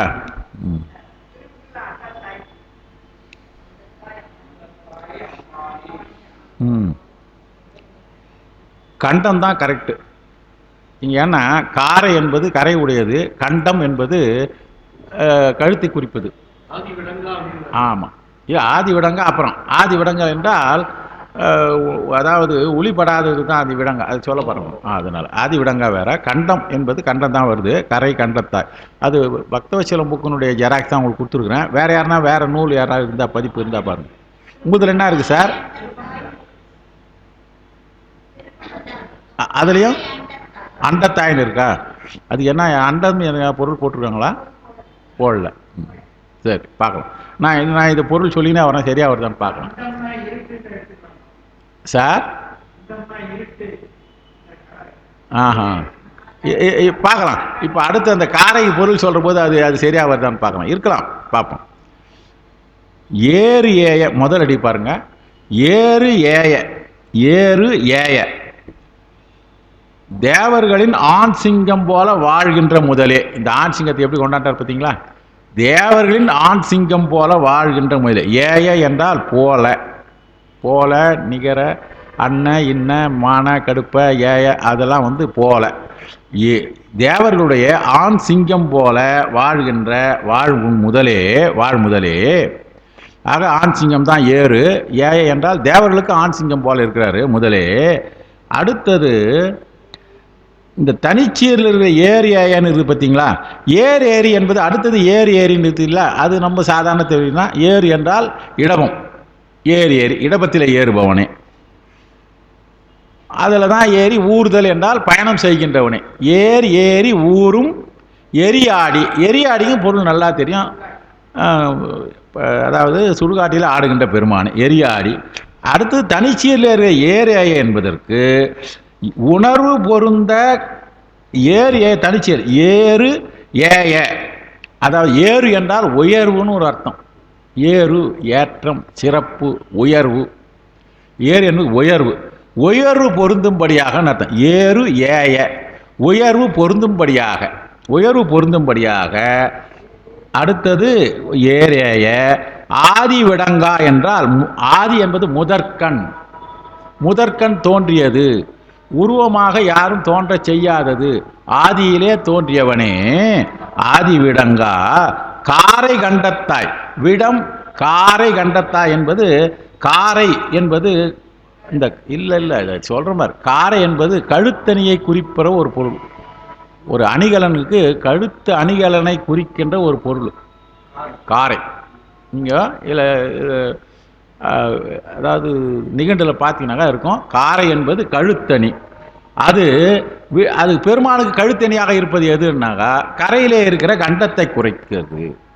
அப்போ காரை என்பது கழுத்தணியாக. ஆக கரை தான் இருந்தாலும், நம்ம போன வாட்டியே பார்த்தோம், மச்சம் போல இருந்தாலும் அது உனக்கு அழகிய அணிகலங்களால் இருக்குதுன்னு பார்த்தா, அதே மாதிரி இங்கே கழுத்தணியாக குறி, அதாவது குறியாக இருக்கிறது, ஒரு அடையாளமாக இருக்கிறது, சிறந்த அடையாளமாக இருக்கிறதுனா இங்கே கரை கண்டத்தா என்றால் இந்த கழுத்தணியாக, காரை என்பது கழுத்தணியை குறிக்கிறது. அந்த கழுத்தணியை இருக்கிறது, அது அந்த கழுத்தணியாக எதை சுருக்குது? விடக்கரை. விடத்தினால் ஏற்பட்ட கரை நமக்கு தெரியும். அப்படிப்பட்ட அது குறித்து இருக்கு. இப்போ காரை கண்டம் சரியா போச்சுங்களா? அடுத்தது 3வது அடியில் ஆதி விடங்கா என்பது கண்டத்தாய் என்பதனுடைய பின்னர் கூட்டுக. இந்த கரை கண்டத்தாய் ஆதி விடங்கா என்பது முதற்கண் தோன்றியவனே. முதற்கண் தோன்றிய முதல்ல சொல்லிட்டு முதற்கண் தோன்றியவனே கரை கண்டத்தாய் அம்மானே ஆதி விடம் கா உமை தன் மாட்டு. நீ இந்த விடத்தை உண்டாயே அதை நீங்க இந்த ஆதி கடைசி வரியை இப்படி பிரிச்சு படிச்சு பாருங்க. உமை தன்மாட்டு ஆதி விடம் கா. ஆதி விடம் நீ முதல்ல உண்டியப்பா அந்த விடத்தை உமை தன்மாட்டு கா. அந்த விடம் ஒன்றும் பண்ணாதையும் இந்த இதில் ரொம்ப சிந்திக்க வேண்டிய உமை தன்மாட்டு கா. ஆதி விடம் உமை தன்மாட்டு கான்னு பாருங்க முதல் கடைசி வரிய கா என இயைத்து. ஏன்னா ஆதி விடம் நீ முற்காலத்தில் சேர்ந்த விடம் இருக்குது பத்தியா, ஆதி பழைய காலத்தில் சேர்ந்தது. இப்போ முதல்ல 3வது வரியில இருக்கிற ஆதி முதற்கண் தோன்றிய பெருமானேன்னு ஆகிப்போச்சு. கடைசியில் இருக்கிற ஆதி என்றால் ஒரு காலத்தில் இந்த விடத்தை எப்போ சாப்பிட்டாரு இவர்? இப்போ சொல்ற போது இந்த விடத்தை சாப்பிடல, இப்போதான் கேட்குறாரு பெருமாட்டிக்காக. இவரு சுந்தரர் கேட்குறாரு இல்லையா, பாவி கண்ணா முன்னான்னு குத்து வெட்டு அடி உதன்னு கையில் கும்பையம் வச்சுக்கின்னு வர வழிலாம் வழிப்பறி செய்கிற கல்வர் இடத்துல அழகான மனைவியோடு இருந்துங்கிறியப்பா. நீ பார்த்தீங்கன்னா அந்த இடத்துல பெருமான் அந்த சுந்தரர் பாடிக்கினே வரும்போது சொல்லுவார், அந்த நகை அந்த பெருமான் கொண்டு வந்த பணத்தெல்லாம் தூக்கி எடுத்துன்னு போட்டாங்களா, அந்த பொருளெல்லாம் எடுத்து போயிட்டாங்களா. என்ன ஊருது? முதுகுன்றத்தில். முதுகுன்றம் இல்லை, முதுகுன்றம் பொண்ணு முருகன் திருமுருகன் பூண்டில. ஆமாம், அங்கே சொல்கிற போது அவரு பெருமான் மீது இருக்கிற விஷயத்தினால என்ன சொல்றாரு, நீங்க அந்த பதியத்தை எடுத்து பார்த்தீங்கன்னா, நான் ஏற்கனவே சொல்லியிருக்கணும் உண்மை தெரியல, நீ இந்த இடத்துல இருக்கிறிய எத்துக்கு இங்கிருந்து ஏரியம் பிராணிரேன்னு நினைக்கிற சொல்ற ஒவ்வொரு இடத்துலையும் வரும்.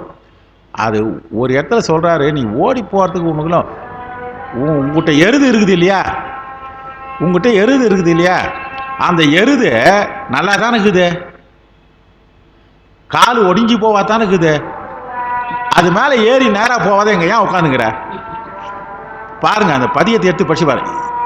எருது கால் இற்றதாயில் எத்துக்கு இங்கிருந்து ஏரியம் பெறானினேன். ஏறு கால் இற்றதாகில ஒன்று வரும். அந்த பதியத்தை அப்படியே இந்த 2 கருத்தை மனசில் வச்சுன்னு பாருங்க. பெருமான் மீது இந்த இடத்துல ரொம்ப மோசமான இடம், நான் பார்த்துட்டேன், எப்பா வழிப்பறி இருக்குது, இங்கே நல்ல ஆள் இல்லை, காடும் கோடும் மோசமாக இருக்குது, இவங்க வாயில் வர வார்த்தையே அநியாயமாக இருக்குது, இந்த இடத்துல எந்துங்கிறியப்பா, கல்வரி வழிப்பறி கல்வரி இருக்கிற இடத்துல எந்துங்கிறிய, நீ எதுனா கூட நீ சும்மா இருந்தா பரவாயில்ல. அந்த இடத்துல ஒவ்வொரு வரியிலையும் உமையம்மையுடைய அழகை சிந்தரிப்பார். மென்மையான கொடி போன்றவளாக இருக்கு உமையம்மையோடு இங்கே இருக்கிறியப்பா, எதுக்குப்பா அங்கே இருக்கிற? அதை மாதமா எனக்கு எங்கள் திருடெல்லாம் என்னை பிடிச்சி முட்டாங்க, திரும்பி போய் நீ எனக்கு காவல் இல்லாத ஏன் எதுக்கு தானே இல்லை. அந்த இடத்துல தான் பெருமான் மீது அவருக்கு இருந்த அன்பு, பெருமான் மீது அவருக்கு நேசம் உண்மை. நான் முதல் பதியத்திலே சொல்லிட்டார் இல்லையா, ஆட்கொண்ட பிறகு உன்னை தெரியாத விட்டுட்டோம்பா, இப்போ தெரிஞ்சு போச்சு, இனிமேல் அல்லேன்னு எனலாமே அல்லேன்னு எனலாமேன்னு சொல்லிக்கினே வராரு இல்லையா. அதில் இருந்து பிடிச்சவர் தான் கடைசி வரைக்கும் அந்த அன்பு நீராத அன்பு இருக்குது. அந்த அன்பை காட்டுற இடம் தான் 2 இடம் நம்ம பதியங்களை சொல்லலாம். இப்போ திருமுறையாக இருக்குனால அது சொல்கிறேன். கோடி குழகரில் பார்த்தீங்கன்னாலும் இதே கருத்து தான். காற்று வீசுதப்பா, அங்கேயும் உமை அம்மையுடைய இதை சொல்லுவார், இந்த இடத்துல ஏன்பா இருக்கிற. இதெல்லாம் நம்ம ரொம்ப திருமுறைகளை அனுபவித்து சிந்திக்க வேண்டிய இடங்கள். இந்த கருத்தோடு நீங்கள் அந்த பதியங்களை எடுத்து படித்து பார்த்தீங்கன்னாக்கா, அப்போ தான் சுந்தரருக்கும் அவருக்கும் இருக்கிற ஒரு அந்த அந்த என்ன சொல்கிறது அன்பு. இந்த பின்னால் ஒரு பாட்டில் வருது அன்பை பற்றி சொல்லுது. அதனால் ஆதி விடங்கா என்பது உமைதன் மாட்டு. இப்போ பின்னால் எழுதின ஒரு திருமறை ஆசிரியர் இவர் என்ன சொல்கிறாரு, ஆதி விடம் நீ அந்த காலத்தில் விடத்தை உண்டு இல்லையா கா, அது எதுவும் செஞ்சிடாத உமை தன் மாட்டு ஆதி விடம் கா என்று நீ உண்ட நஞ்சினை உமைக்கு துன்பம் நேராதவாறு காப்பாற்று என்று. என்ன இப்போ சுந்தரரை இவர் படிச்சிருக்கான்னு தெரியுதா? இப்போ 7ஆம் திருமுறை இதில் கொஞ்சம் அப்படியே இருக்கிற மாதிரி தெரியுது இல்லையா. அதுதான் நான் பார்க்குற போது அந்த அழகு எப்படி இருப்பாங்க திருமுறைகளுடைய முறை வைப்பு. திருமுறை முறை வைப்புன்னு தனியாக ஒரு ஆராய்ச்சி பண்ணாங்க. இதெல்லாம் இந்த விஷயம்லாம் இதெல்லாம் வருது, அவங்க இதெல்லாம் வருதுன்னு சொல்லிட்டு அடி ஒட்டி எழுதியிருக்கிறாங்க. திருக்குறளில் அந்த அகராதி முறை வைப்புன்னே ஒரு ஆராய்ச்சி பண்ணியிருப்பாங்க. அந்த அகராதி வைப்பு முறை எப்படிலாம் வச்சிருக்கிறாங்க. அது மாதிரி இதெல்லாம் வந்து திருமுறை படிக்கிற போது மொத்தத்தையும் படிக்கிறதுனால ஓரளவுக்கு நமக்கு தெரியுது. 11ஆம் திருமுறை இப்போ ஐயா புண்ணியத்தில் கொஞ்சம் படிச்சுட்டு இருக்கிறாங்க. ஒரு 4-5 பதிகம் படிக்கிறது வாய்ப்பு கிடைச்சிருக்குது. 9ஆம் திருமுறையை முழுமையாக படிச்சிருக்குது. எதுக்கு சொல்ல வரேன்னா, அந்த அதாவது 12ஆம் திருமுறையும் நம்ம படிக்கிறதுக்கு நல்ல வாய்ப்பு படிச்சது வாய்ப்பு கிடைச்சிது. எதுக்கு சொல்லணும்னா, இதெல்லாம் அந்த மாதிரியான ஒரு தன்மையில் இருக்கிறது. இந்த ஆதிவிடம் காப்பாற்று அதுன்னு சொல். அடுத்தது போலப்போ 58 மாட்டும் பொருளை உருவு வரும் காலம் வாட்டும் பொருளை மறையானை மாட்டும் உருவானை சோதி உமை பங்கார் பங்காம் உருவானை சோதி உரை. இப்போ பெருமானுடைய தன்மை 2 வரிகளை சொல்லிட்டு நம்ம என்ன செய்யணுன்றது 2 வரியில் சொல்றார். மாட்டும் பொருள் என்றால் மாட்டும் என்றால் எல்லாம் வல்ல பொருளை குறிக்கிறது. மாட்டும் பொருள் என்றால் எல்லாவற்றையும் செய்து கொண்டு இயங்கச் செய்து கொண்டு இருக்கிற பொருள்.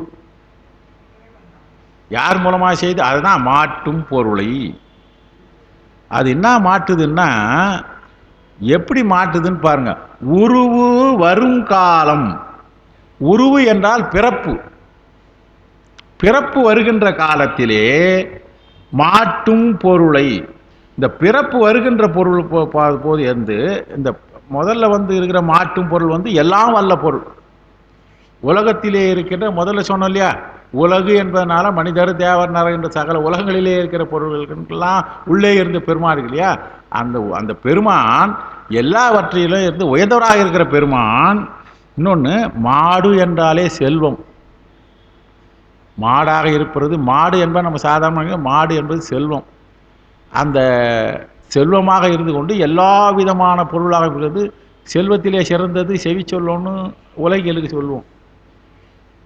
இப்போ அது இந்த செல்வம் தான் நம்மளை காப்பாற்றின்னு இருக்குது. செல்வன் கடல் ஏற்றும் செல்வம்னு நம்ம திருமுறையில் சொல்லுவோம். நமக்கெல்லாம் திருமுறையில் படிக்கிறவங்களுக்கு நமக்கெல்லாம் என்ன செல்வம் எது?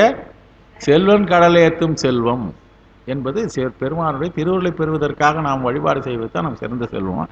அது மாதிரி மாட்டும் பொருள் என்றால் உலகத்துக்கே இருக்கிற செல்வமாக இருக்கிற பொருள்.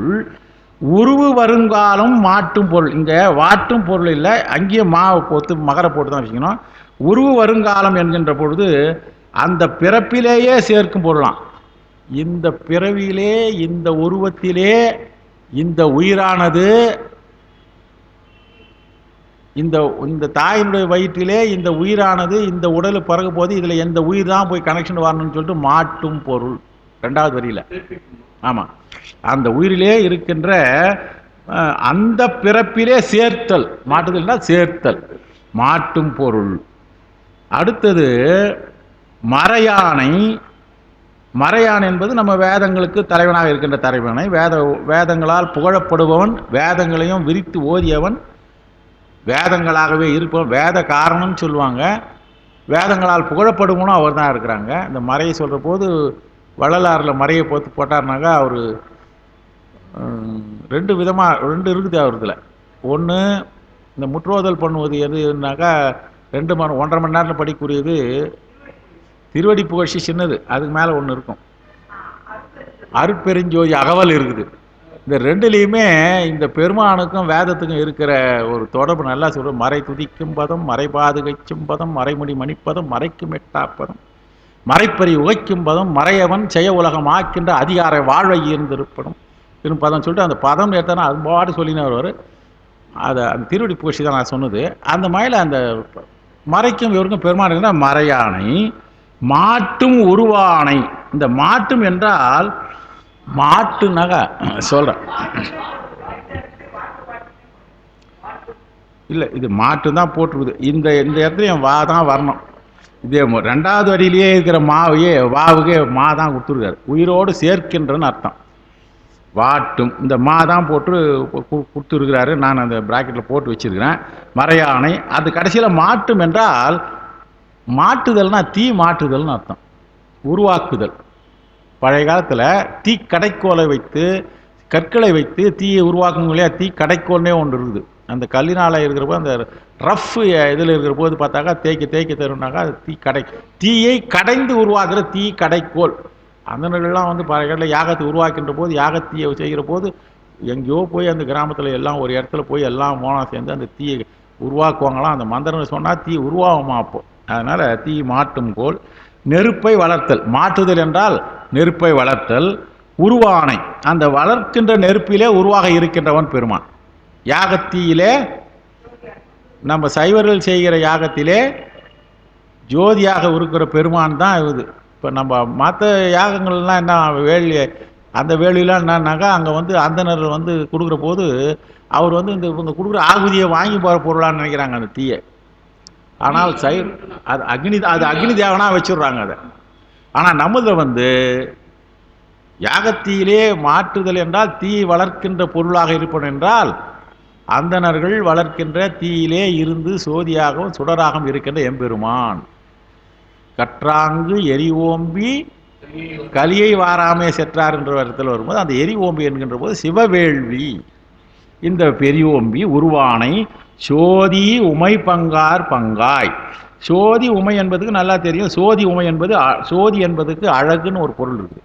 சோதி உமை என்றால் அழகிய உமையை அழகிய உமாதேவியை பங்காக உடையவன். சோபி உமை பங்காய் பங்காக உடையவனே அமைந்த உருவம் உடையவனா. உமையம்மையை ஒரு பங்காக வைத்து கொண்டு சோதி உமையை ஒரு பங்காக அடைய, அவள் அடைவதற்கு ஒரு பொருள் அமைந்தது ஒன்று இருக்குது, அதை அமைத்து கொண்டது ஒன்று இருக்குது. அமைந்த உருவை உடையவனே, என்ன உருவம் உடையவனே, உன்னுடைய 4வது அடியில் இருக்கிற பாருங்க, ஆதி விடங்கா உமை தன்மாட்டு. சரி, சோதி உமை அழகிய உமாதேவி பங்காக உடையவனே, பங்காக அமைந்த உருவத்தை உடையவன், உமையம்மையை ஒரு பாகமாக கொண்ட உமையவன். சிறப்புச்சு. அது 4வது அடியில் உருவானை சோதி. இங்க பாருங்க, உரு என்பது திருமேனி. பெருமான் திருவுருவுன்னு நான் சொல்லிட்டாரு. எப்படி இருக்கிறாரு? உமை ஒரு பாகனாக இருக்கிற உரு. உமை ஒரு பாகனாக இருக்கின்ற உரு உடையவனை நீ என்ன பண்ணணுமா? உருவானை, அந்த உருவத்தை உடையவனை சோதி என்றால், சோதித்தல் என்றால் ஆராய்தல்னு அர்த்தம். சோதித்தல் என்றால் ஆராய்தல். உமை உருவானை என்ன பண்ணணும்? சோதி என்றால் ஆராய்வாக, ஆராய்ந்தால். அடுத்தது நம்ம சோதி, அடுத்தது ஒன்று இருக்குது பாருங்க, உரைன்னு இருக்குது. இந்த உரை என்பதற்கு நான் உட்கார்ந்து வந்து யோசனை பண்ணி பார்த்தேன். உரை என்பதற்கு இவர் என்ன சொல்லியிருக்காங்க, நல்ல அருமையான பொருள் கொடுத்துறாங்க. துதித்தல்னு அர்த்தம். சோதி ஆராய்வாயாக அப்படின்னா அர்த்தம்னா பெருமானை பற்றி அறிந்து கொள். இப்போ நம்ம அதான் செஞ்சுங்கிறோம். சிவபெருமான் திருவந்தாதியிலே பெருமான் எப்படியெல்லாம் இருக்கிறாங்க, பெருமானை பற்றி எப்படியெல்லாம் சொல்லியிருக்கிறாங்கன்னு சொல்ல நம்ம வந்து ஆராய்கிறோம். கடைசியில் என்ன சொல்லியிருக்கிறாங்க? உரை என்று சொல்லியிருக்கிறார்கள். உரை என்று சொல்லுகிற போது பெருமானுடைய திருமுன்னே சென்று பெருமானுடைய புகழை உரைப்பாயாக. இல்லையா? பெருமானு என்ன விரும்புகிறாராம்? ஒரு பாட்டு பாடுறானான்னு பார்ப்பாரான். அது இவரு கூட அன்னைக்கு நேற்று சொல்கிற போது கூட சொன்னார், என்ஜினியர் பேசுகிற போது கூட சொன்னார். இவன் என்னடா வந்து நிற்கிறான், அவன் பாட்டு நிற்கிறான், இதை பார்க்குறான் அதை பார்க்குறான், வாயிலிருந்து ஒரு பாட்டு பாடுறானா? திருமுறைகளை இவ்வளோ பாட்டு, எத்தனையோ லட்சக்கணக்கான பாட்டு இருக்குது, ஒரு பாட்டு பாடுறானாக்கா உரை என்பது பெருமானுடைய புகழை உரைப்பாயாக. பெருமானுடைய புகழை தான் உரைக்கணும். பெருமானுடைய புகழை உரைப்பதற்கு எங்கதான் என்ன சார் பெருமான் புகழ்னு கேட்க வேண்டியதே இல்லை. எந்த தேவாரத்தை எடுத்தாலும் பெருமானுடைய புகழை உரைக்கின்றது. நீங்கள் தேவாரத்தில் எந்த பாட்டு எடுத்தாலும் சரி, அது என்ன சொல்லுது? பெருமானுடைய புகழை உரைக்கிறது. இதுதான் நமக்கு 4 கொடுத்த, அவங்க போட்ட நம்ம உயிருக்கெல்லாம் போய் கடையேறுவதற்கு கொடுத்தது. அந்த ஒவ்வொரு பதியங்களையும் படிக்கிற போது, ஒரு பாட்டிலையும் படிக்கிற போது பெருமானுடைய சிறப்பை சொல்லுகிறது. அதான் போயிட்டு பெருமானை ஆராய்ச்சி செய், அவருடைய தன்மைகளை அறிந்து கொள், சோதித்து அறிந்து கொள். அந்த சோதி உருவானவன் அவன், உமை பங்கன் 2-3 அடையாளங்களை சொன்னார். அவனை நீ என்ன பண்ணணுன்னாக்கா அறிந்து சென்று அவரை சும்மா நின்றுட்டு வராத, மௌன சாமியாக இருக்காத. அவர் சாமி தான் மௌனமாக இருப்பார், நீ பேசிட்டு வா அவர்கிட்ட. உரை என்பது உரைப்பாயாக. இதுக்கு தான் வந்து திருமுறை ஆசிரியர்கள் அவர் அங்கெல்லாம் போய் போய் போய் பாடிட்டு வந்துக்கிறார். பாடுவார் பசி தீர்ப்பாய். பாடுவார் பசி தீர்ப்பாய், பரவுவார் பிணிகளவாய். இந்த பாடுதல் வேற, பரவுதல் வேற. இந்த பாடுதல் பசி தீர்ப்பாய் என்ன ஒன்று, இப்போ நிறைய திருவாசகம் முற்றுவதில் பாடுங்களுக்கு பசி தீர்த்து கொண்டு இருக்கிறார்கள். அந்த பொருள் அல்ல. பாடுவார் பசி தீர்ப்பாய் என்றால் உம்மை உள்ளன்போடு அறிந்து யார் உரை என்கின்ற உரையை வைத்துக்கொண்டு பாடுகிறார்களோ அவர்களுடைய அறிவு பசியை தீர்ப்பாய். அவங்களுடைய அறிவு என்ன இருக்குது, பெருமானுடைய திருவருள் நோக்கணும். அப்புறம் பாடுதல். அந்த அறிவு பசி தேர்ந்த உடனே என்ன பண்ணுவாங்கன்னாக்கா உன்னை பரவ ஆரம்பிச்சிருவாங்க. பரவுவாருக்கு பிணி களைவாய் என்றால் கொரோனா பிணி களைவது அல்ல. பிணி களைவாய் என்றால் பிறவி ஆகிய பிணியை களைவாய். பிணியிலே பெரும்பிணி பிறவி பிணி, பிறவி ஆகிய பிணியை களைவாய். அது பாடுவார் பசி பரவுவார் பிணி களைவாய். இப்படி ஒரு பொருள் சொல்லலாம். எனக்கு சரியாக தான் சொல்லியிருப்பேன்னு நினைக்கிறேன். ஆகையினால இந்த பெருமானுக்கு வந்து சிவபெருமானுக்கு போய் இதை போய் சின்னதாக வச்சுக்கின்னு சாதாரணமாக மாத்திரை சாப்பிட்டா போகிறது விஷயத்துக்கெல்லாம் போய் பெருமானுக்கு கூட்டம் கிடக்குது. இதுக்கெல்லாம் வந்து இல்லை, பெரிய பிணி அவருக்கு தெரியக்கூடியவன். அதனால் அந்த பெருமான் தான் உரை. இந்த மனமே உரை என்ற சொல்லு இவ்வளோ செய்திகள் நம்ம கொள்ள முடியும். உரை என்றால் பெருமானுடைய திருமுன்னே சென்று அவருடைய பெருமைகளை சொல்வாயாக. அவர் பெருமைக்கு நம் வழிகாட்டியாக இருக்கின்ற மூவர் பெருமக்கள் மட்டுமல்ல, 12 திருமுறை ஆசிரியருடைய பாடல்களை சொல்லி துதிப்பாயாக. அடுப்பது 59வது பாட்டு. உரையாயிருப்பதுவும். இந்த உரைன்னு சொன்னார் இல்லையா, அந்த உரை எதுவாக இருக்குதுன்னு சொல்லிட்டார் பத்தியா கரெக்டாக. பின்னால் அடுத்த வரையிலே சொல்ல, உரையாயிருப்பதுவும் உன்னையே ஊனில் உரையாய் உயிராய் பொலிந்தாய் உரையாய அம்போனே சோதி அணியாரூர் சேர்கின்ற அம்போனே சோதியே ஆய்ந்து. அருமையான பாடல். உரையாய் இருப்பதும் என்பது உரைத்து துதித்து. இப்போ நம்ம உரைன்னு சொன்னோம் பார்த்தீங்களா, அந்த உரைக்கு நான் திருமுறையை கொண்டாந்துட்டோம். அது சரியான செய்தின்றதுக்கு இவர் சொல்கிறார். உரையாய் இருப்பது என்றால் அந்த திருமுறையிலே பேசப்படுகின்ற பொருளாக இருப்பது எது? உருப்பது என்றால் உணர்ந்து உரைத்து துதிக்கின்ற பொருளாக இருப்பது பெருமான். உன்னையே. அந்த உரையெல்லாம் என்ன, அந்த உரை மொத்தம் எங்கே சொல்லுது? உன்னை சொல்லுது. பெருமானுடைய புகழை பாடுகின்ற பாட்டு, பாட்டெல்லாம் நின் பாட்டே. அந்த உன்னை தவிர மீதிருக்கலாம் நம்ம எல்லாம் பொருளாக கொடுறதில்லை. அதனால் பாட்டு உன்னையே, அதாவது உரையாக சொல்லப்படுகின்ற, அருளாளர்கள் சொல்லப்படுகின்ற, உரையிலே சொல்லப்படுகின்ற, உரைக்கு பொருளாக இருக்கின்ற, உரையினுடைய கருப்பொருளாக இருக்கின்ற உன்னை தான் எல்லாம் அடைந்து இருக்கிறார்கள். உன்னை தான் சொல்லியிருக்கிறாங்க. உன்னையே ஊனில். இந்த ஊன் என்பது உடம்பிலென்று எழும் சொல்லாக இருக்கிறார். உரையாகவும் இருக்கிறாரு. உரை என்பது பாடல், ஒரு வசனம். உரை, உரைத்தார். அதில் உரைக்கு எத்தனை சொற்கள் வரணும்? பாட்டில் ஒரு வரின்னு வச்சுக்கிறது. பாடல்னா சீர் இருக்குது. ஒவ்வொரு சீரும் வச்சுக்கிறது. ஒவ்வொரு சீரும் ஒரு சொல் வரணும். அந்த சொல்லாக இருப்பது. அந்த சொல் எங்கேருந்து வருது? ஊனில் உரையாய். சொல் எங்கேருந்து தோன்றுது? உந்தி முதலாகன்னு வரும் நமக்கு. எழுத்து அதிகாரத்தில் எங்கேருந்து தொடங்குதுன்ற போது ஒரு தொப்புள்லேருந்து தொடங்குதுன்னு சொல்லுவோம். அது அப்புறம் வெளியில் வரும்போது தான் அங்காத்தன்னு வரும். இன்னும் போனாக்கா வாக்கு என்கின்ற ஒரு 4 செய்தி சித்தாந்தம் படிச்சுக்கணும். வாக்கு தெரியும். இந்த வாக்காக தொடங்குகின்றது. அது எங்கே இருக்குதுனாக்கா ஊனில் உரையாய். ஆக உடம்பிலே இருந்து தோன்றுகின்ற உரை என்பது சொற்களாகவும், அந்த உரைக்கு இருக்கின்ற அடிப்படையாக இருக்கிற சொற்களாகவும் உயிராகவும் பொலிந்தாய்.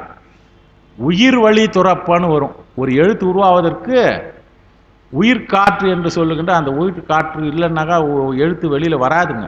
அதனால தான் என்ன சொல்லுவாங்க, சொல்ல வீணாக்காதப்பா, வீணான சொற்களை பேசாதே. திருமுறை எவ்வளோ நேரம் வேணாலும் பேசினுரு. திண்ணை மேலே உட்காந்து கொஞ்சம் நேரம் பேசியிருந்தாக்கா கொஞ்சம் காப்பி ஏற்றாருவாங்களான்னு பார்ப்போம். இங்கே உட்காந்து பேச வந்துட்டால் தெரியவே இல்லை. ஏன்னாக்கா நம்ம பேசுகிற கருத்தும் வந்து பெருமானை பற்றி சிந்தனை இருக்கிறதால நம்மளை பற்றி இந்த புள்ள பேசிங்குது. என்ன இருந்தாலும் ஒன்றும் இல்லை, தாங்கிக்கலாம், போ, சரியா போகணும். அது பெருமானுடைய திருவள்ளுவர் நல்ல செய்திகளை தேவையில்லாத சொல்லக்கூடாது. ஏன்னா ஒரு சொல் உருவாவதற்கு நீங்கள் எழுத்து பாருங்கள். ஏதாவது நீங்கள் சொல் ஆராய்ச்சியில் பார்த்தா ஒரு சொல் உருவாவதற்கு பலவிதமான ஒரு எழுத்து வரும். உங்கள் காற்று, அந்த காற்றுலேருந்து வந்து அது உதவி பண்ணணுமா? அங்கேருந்து உள்ள இருக்கிற உறுப்புகள்லாம் என்னென்ன மாற்றம் வரணும், அங்கேருந்து நாக்கு என்ன பண்ணணும், வாய் என்ன பண்ணணும், இவ்வளோ எவ்வளோ செயல்பாட்டினால ஒரு சொல்லு வருகிறது. இன்னொன்று, சொற்களிலே இருக்கிற 4 இந்த வாக்கு என்கின்ற ஒரு 4 பார்த்தீங்கன்னாக்கா, வைகரி எல்லாம் பார்க்கும்போது முதல் 2 ஸ்டெப்புலாம் வந்து சுத்தமாயைங்க. சுத்தமாயை என்பது எவ்வளோ பெரிய வேல்யூபிள் திங்க்னு நல்லா தெரியும். அதன் மூலமாக பெருமான் நம்ம கொடுக்குறாரு. அது மேலே வந்து இங்கே வந்த உடனே நம்ம வெளி உலகம் போக போகிறோம், அசுத்தமாய உலகத்துக்கு போக போகிறோன்னு உடனே அது அசுத்தமாயாக சேர்ந்து போகுது. அப்போ திருமுறை வாணர்கள் வாயிலே இருந்து சுத்தமாயிலே இருந்து வந்த ஒவ்வொரு எழுத்துக்கள், இன்னைக்கு திருமுறை யோசனை பண்ணி பாருங்க, எவ்வளோ வேல்யூபிள் திங் அது. அந்த சுத்தமாயில வந்து சுத்தமாயாவே நமக்கு கிடச்சிருக்குது. மற்றதெல்லாம் வந்து நம்ம அதனால அந்த அந்த ஒரு சொல்லே ஒரு எழுத்துனால வந்து எத்தனை எழுத்து ஒரு சொல் வருது. வீணாக்கலாமா? நான் தான் சொல்லுவேன், வீணா பேசாத, தேவையில்லாத செய்திகளை பேசாதீங்க. சொன்னால் நல்ல சொல்லு, தமக்கும் பிறருக்கும் நன்மை தருகின்ற சொல்லையே சொல்லு, இல்லைன்னா சொல்லாத இரு. அது அப்படின்றது ஒரு பெரிய கருத்து. இன்னைக்கு உலகம் போச்சு, அந்த கதையை நம்ம போக முடியாது. ஆக நீங்க என்ன பண்றாரு, உரையாய், அந்த உரையாய் என்பது இவ்வளோ இருக்குது. ஊனில் உரையாய் என உடம்பில் என்று வருகின்ற சொல்லாக இருக்கிறார். உயிராய் பொலிந்தாய், அந்த உயிர் அதாவது எல்லா உலகங்களிலே இருக்கின்ற அத்தனை உயிர்களுக்கும் உயிராக. அப்போ பெருமான் என்ன இருக்கிறாரு, சொல்லாக இருக்கிறார், பொருளாக இருக்கிறார், சொல்லப்படும் பொருளின் உள்ளேயும் இருக்கிறார். அவர் தான் சொல்றார், அந்த சொல்லும் அதுதான் சொல்லுது. அப்படிப்பட்ட பெருமானை உரையாய, அந்த உரைக்கு பொருளாகவும் இருக்கிறார். கடைசியில் இருக்கிற இந்த உரை தனிச்சீர் உரையாக என்றால் உரை ஆகிய என்றால் உரைக்கு பொருளாகவும், உரைக்கு பொருள், உரைக்கு பொருந்திய, உரைக்கு பொருந்துதல், உரை ஆய, அந்த உரைக்கு ஆகின்ற, ஆகின்ற தன்மை பொருத்தமாக இருக்கின்ற அம்போனே. இவ்வளவும் இருக்குது பாருங்க. உரைக்கப்படும் சொல்லாக இருக்கிறார், உரைக்கப்படும் சொல்களில் வருகிற எழுத்துக்கள் தோற்றத்திற்கு காரணமாக இருக்கிறார், உரைக்கப்படும் பொருளாக இருக்கிறார், அந்த உரைக்கப்படும் பொருளையில் இருக்கிறாரு. அந்த உயிராக உரைக்கப்படும் உயிர், எந்த உயிரானது அந்த சொல்லுகிறதோ அதற்கு உயிராகவும் இருந்து கொண்டு இருக்கிறார். அவர் வந்து யாருன்னாக அழகிய பொன் போன்றவர். பொன், என்றால் அழகிய, அழகிய பொன் போன்ற பெருமான் சோதி வடிவாக இருக்கிறார், ஒளி வடிவாக இருந்து கொண்டு இருக்கிறார். அணியாரூர் சேர்கின்ற அந்த பெருமான் எங்க இருக்கிறாருன்னாக்கா ஆரூரிலே இருந்து கொண்டு இருக்கிறார். சோதி உருவாக அவரு அரியாரூர் சேர்கின்ற அம்போனே. அங்க அம்போனே என்பது அணி ஆரூரிலே இருக்கின்ற அம்போனே சோதியே ஆய்ந்துன்னு இருக்கிறது. அம்பொன் ஏ சோதின்னு அர்த்தம். இங்க அம்போனே சோதியே என்பது அழகிய, பொன்னே என்றால் இலக்கிய, அழகிய பொன், இப்படி வரி வச்சுங்க. பொன் ஏ, என்றால் அழகிய, பொன் என்றால் இங்கே இலக்குமியை குறிக்கிறது. பொன் ஏ, அழகிய இலக்குமி. ஏ சோதிய என்றால் இலக்குமியே என்றால் இலக்குமி ஏவிய சோதி வடிவானவள். இலக்குமி துதித்தி இடம், அதுதான் வந்து இங்க இலக்குமியை கொண்டாந்து வச்சு இலக்கியம். மற்ற உரையெல்லாம் அப்படியே ஏதோ எழுதிட்டு இருக்கிறாங்க, அவங்க ரேண்டமாக எழுதிட்டு இருக்காங்க. இவர் பிடிச்சி அங்கே பார்த்து தசோலர் அம்பொன் என்றால் அழகிய, பொன் என்றால் இலக்குமி, இலக்குமி இருக்கின்ற ஏ சோதியை என்றால், இந்த ஏ சோதி என்பதற்கு ஏவிய ஒளி வடிவமானவனே, இலக்குமி வழிபாடு செய்த ஒளி வடிவமானவனே என்றால் இலக்குமி வழிபட்டவனே. ஏவுதல் என்பது இங்கு வாழ்வித்தல்னு அர்த்தம். இலக்குமியை வாழ்வித்தன்னு அர்த்தம். எங்க கொண்டாந்து முடிக்கிறார் பாருங்க. அதான் சைவர் உரை, சைவத்தில் ஓடுறவருடைய உரை. இலக்குமியை சோதி என்றதுக்கு இலக்குமியை வாழ்வித்தல், இலக்குமியை ஏவுதல் என்பது இங்கே வாழ்வித்தல். திருவாரூர் இலக்குமி வழிபட்ட தலம் என்கின்ற குறிப்பு இங்கே நமக்கு கிடைக்கிறது. ஆகையினால ஆய்ந்து சோதி என்பது, ஆய்ந்து சோதி என்பது 4ஆம் அடியில் கடைசியில் இருக்குது பாருங்க. எனது உயிரை அலசி தூய்மை செய். இந்த இடத்துல ஆய்ந்து சோதின்னு ஒரு வரம் இருக்கு பாருங்க. ஆய்ந்து சோதி என்றால் என் உயிரை தூய்மை செய். உயிரை பெருமான் என்ன பண்ணணும், நம்மள தூய்மை செய்யணும். அவர் இல்லைன்னாக்கா ஒன்றும் நடக்காதுங்க. பாரு, ஆய்ந்து சோதின்னு ஒரு குறிப்பு சொல்லிட்டாரு. இது வந்து பொருத்தமா இருக்குதா, பொருத்தமா இல்லையா, இன்னும் கொஞ்ச நாள் இருக்கணுமா, இன்னும் கொஞ்சம் சங்கடம் பண்ணணுமா, எல்லாம் எதுக்குன்னு பார்த்து பெரிய பெரிய ஞானிகளுக்கே அவர் வந்து சோதிச்சு சோதிச்சு பார்த்தாங்க கொடுத்தாரு. ஆய்ந்து எனது உயிரை அலசி தூய்மை செய் என்பது, ஆய்ந்து சோதி என்பது அலசி தூய்மை செய்வாயாக என்று எவ்வளோ பெரிய விஷயங்கள் கொஞ்சம் அப்படி இப்படி ஒரு வரியாக கொடுத்துருக்காரு சிவா. சரி. ஓ, இன்னைக்கு கொஞ்சம் தான் போச்சு, 59.